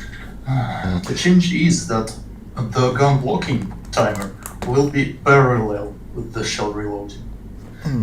That way you can get the cleaner numbers. But anyway, Will that make you have more DPM when you're reloading? When you have the full clip, you know, the reload times would be balanced so that you don't have that like insane 4K DPM when you have the full clip. But still, you have more DPM when you have full clip. Then as you should. Yeah, as it should. Because now, with what we have now, players just dump the clip and still have DPM. They don't need to. No, they don't. Auto reloaders are not the problem. They don't have DPM. Auto reloaders are not the problem. Auto loaders are the problem. Anyway, guys. I totally understand that, but we've already discussed this. Yeah. Okay, guys. That's an interesting. Will even benefit from this change. Like 57 doesn't even get Yo. Guys. Interesting discussion, but as it's just been pointed out by Capence in the YouTube chat, we have moved off topic. The topic should have been: are the actions justified or not? And I want to try and wrap the stream up anyway because we've been going on for 2 hours. And we're going to be in danger of flogging a dead donkey. But not only that, I'm also mindful of the time because I'm meant to be streaming on Twitch soon. But look, I mean, the fact of the matter is, it's going to be difficult for anybody to convince me that the actions of knocking another player out of position is justified or not. It's going to be tricky to convince me that is right. It's an okay action. As somebody said in my stream last night, all tactics that are really good should be banned, like cheating. Cheating is a great tactic, but it's not justified. That was me. Yeah, that was you, exactly. Showed the discrepancy mentally that people are having with, there's 2 types of justified that we're talking about, and those terms, overlapping each other is what's causing this argument. There's stuff that is tactically justified in the game that will help you win that match. That is not, on the whole, morally justified for the health of the game as a community. Yeah. If people are seeing that better players care so much more about winning than, their teammates' enjoyment, that they're just willing to just, use whatever tactics they can. Oh, it'll give us a 4% higher chance of winning this match if I shove this person out of the way because I'll be in this better position where I can try and carry. The new players are not going to want to join and stay in the game. It doesn't matter if it's tactically justified in the match. It's not justified as a teammate in a game that you play with other people. Yeah, exactly. It's not even just by you. The example that we're talking about still has 92k games and still averages 2.2k in tier 10. So to my eyes, what he said, look, I'm sick of fucking losing. I will just camp. Is that morally correct too? No. Not psychology. You're just basing your opinion off of one game.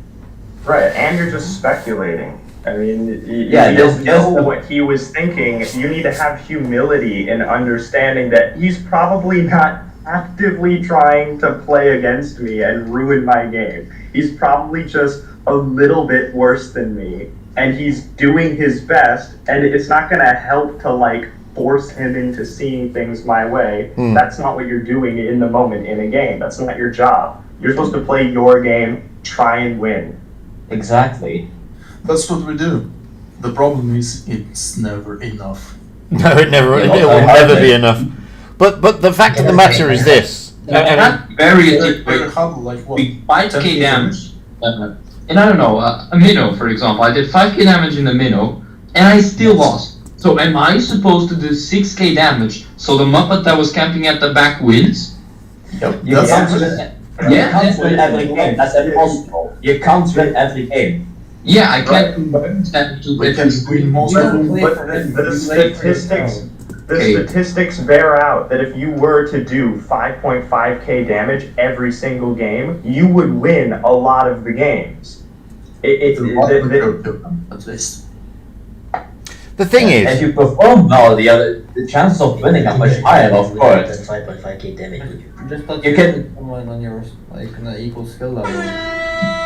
yeah, the thing is, I at the end of the day, we're gonna get close to doing 7.7k damage in the WZ121 and still losing.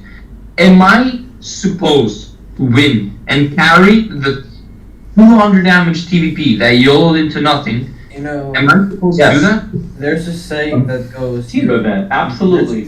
30% of the games that you can't do anything about, 30% of the games that like you are going to guarantee win, and there's 40% of the games that are like up to you whether you win or lose. And that's probably one of those 30% of the games that you're not going to win. You can't win every game. That's not possible statistically. I don't get why people bring up damage, because if your teammate does help you, you will be doing 7k damage. Am I right or am I wrong for saying that you should win the game that you did 7k damage? No, because No. You're wrong. No. You shouldn't win that game if you are going to lose because your team lost. You shouldn't win It's that a team because game, not a solo game. You can do 10k damage and lose.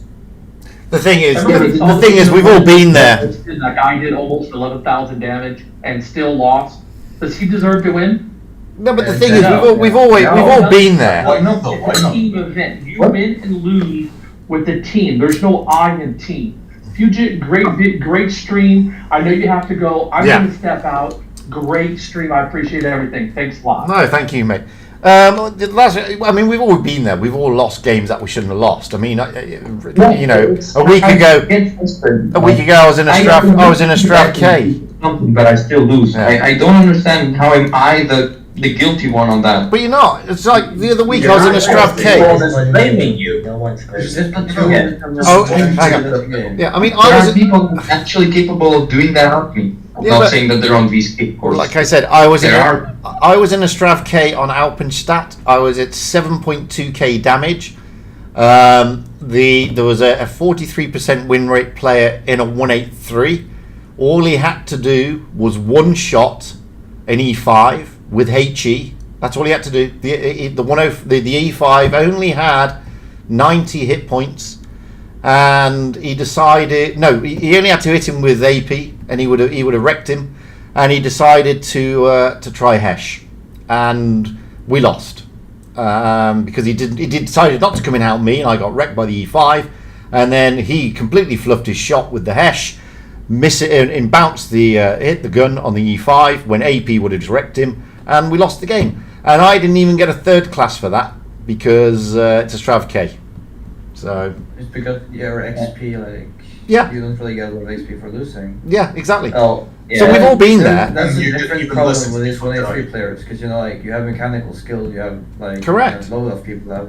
You know, people have like 50% crew 183 without any Yeah. consumables or anything.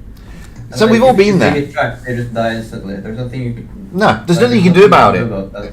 And this is the thing. I mean, we've all been there, and there are players who jump into tanks that they're not ready for. Like, and the three biggest offenders are the 183. Okay, because everybody thinks the 183 is the best tank in the world, and therefore we've got to jump in it because it does so much damage. and I got those that myself. That's my second tier tank. yeah, but the thing is, a lot of players jump in that tank with, you know, I've seen players with, you know, a few thousand battles in a 40% win rate jump in that tank. They're not going to do well in it, believe me. The next one on the list is the Leo 1. Generator. Yeah, but it's a tank that you can either do well in or bad in, and believe it or not, if you're a good player, you're more likely to do well in it. If you're not a good player, you're more likely not to do well in it. The next offender is the Leo 1. Everybody, you know, I see a lot of players jumping into a Leo 1 thinking that, oh, I've seen all these replays on YouTube where people are doing 7, 8, 9k and throwing the tank around like a crazy thing, and it's therefore easy.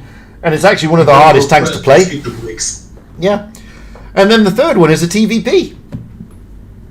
Again, everybody thinks the TVP is easy to play because they've seen the big damage games again. And it's not the way it is.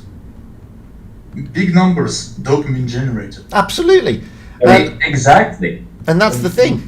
And that's the thing. But 39% of players not going to do 8k damage on TVP. That's my point. He will eventually. Eventually, in Remember, time, those maybe. He's not going to eventually do it because he doesn't Remember, play the game. 30% of He the might- game that you're bound to win.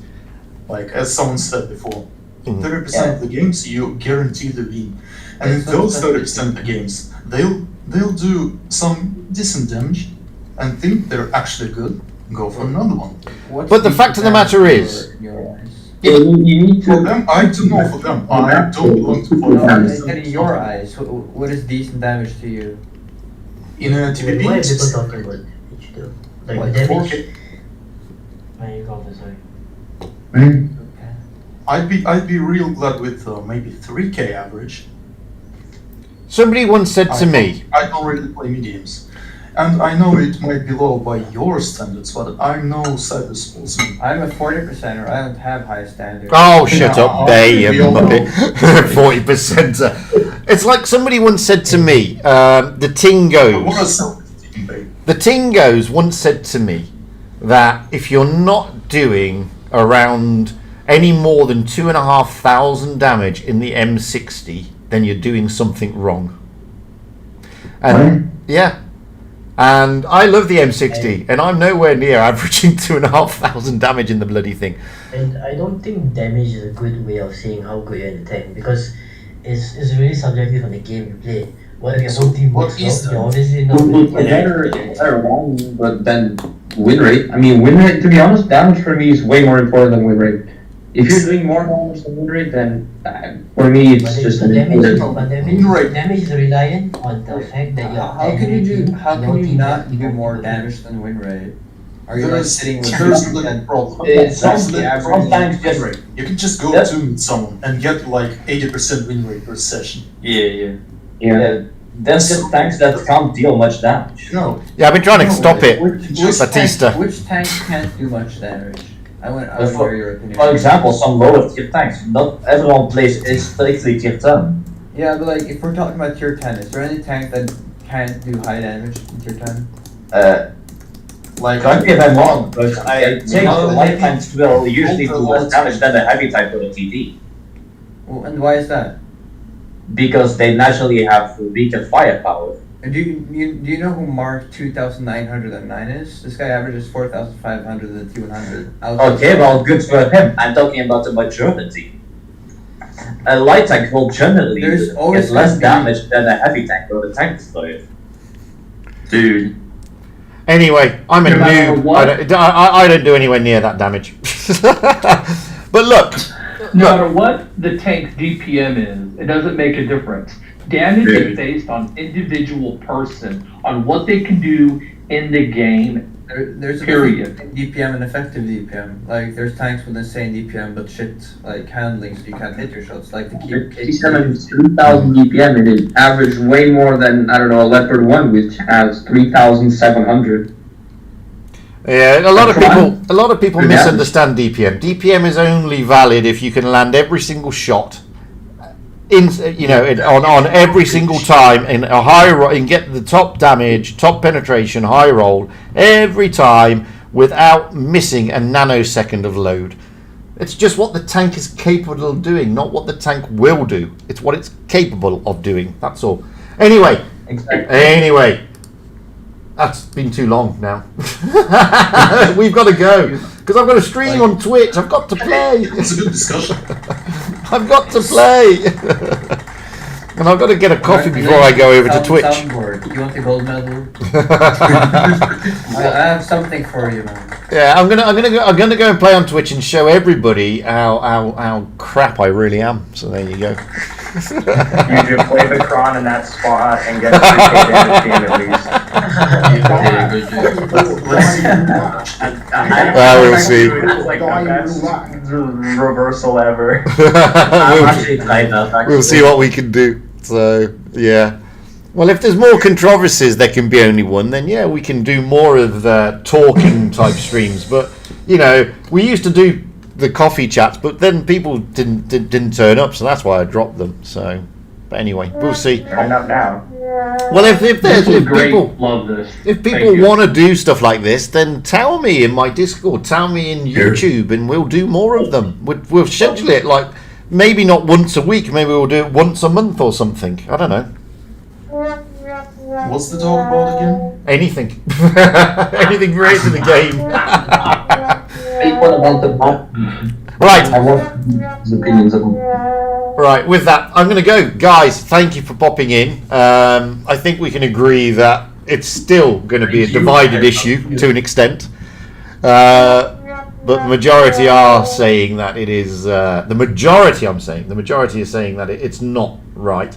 I would just end on this. My main message would be, don't take matters into your own hands, because you will open yourselves up for a ban. You will open yourselves up for... Just play with a good player, and then you can win 90% of your games. That what happened last week for me. Thank you. Thank you, David. and last AFK. Right. Just be that friend to last AFK and play with him every single day.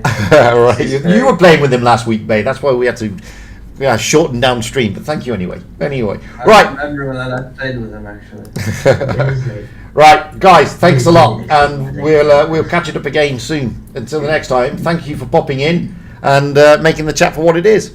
Until then, enjoy the rest. I'm going over to Twitch in about 15 minutes, so those of you who are on Twitch, feel free to drop in and say hello. Until then, have a good one, and I'll catch you all very, very soon. Cheerio. Bye bye.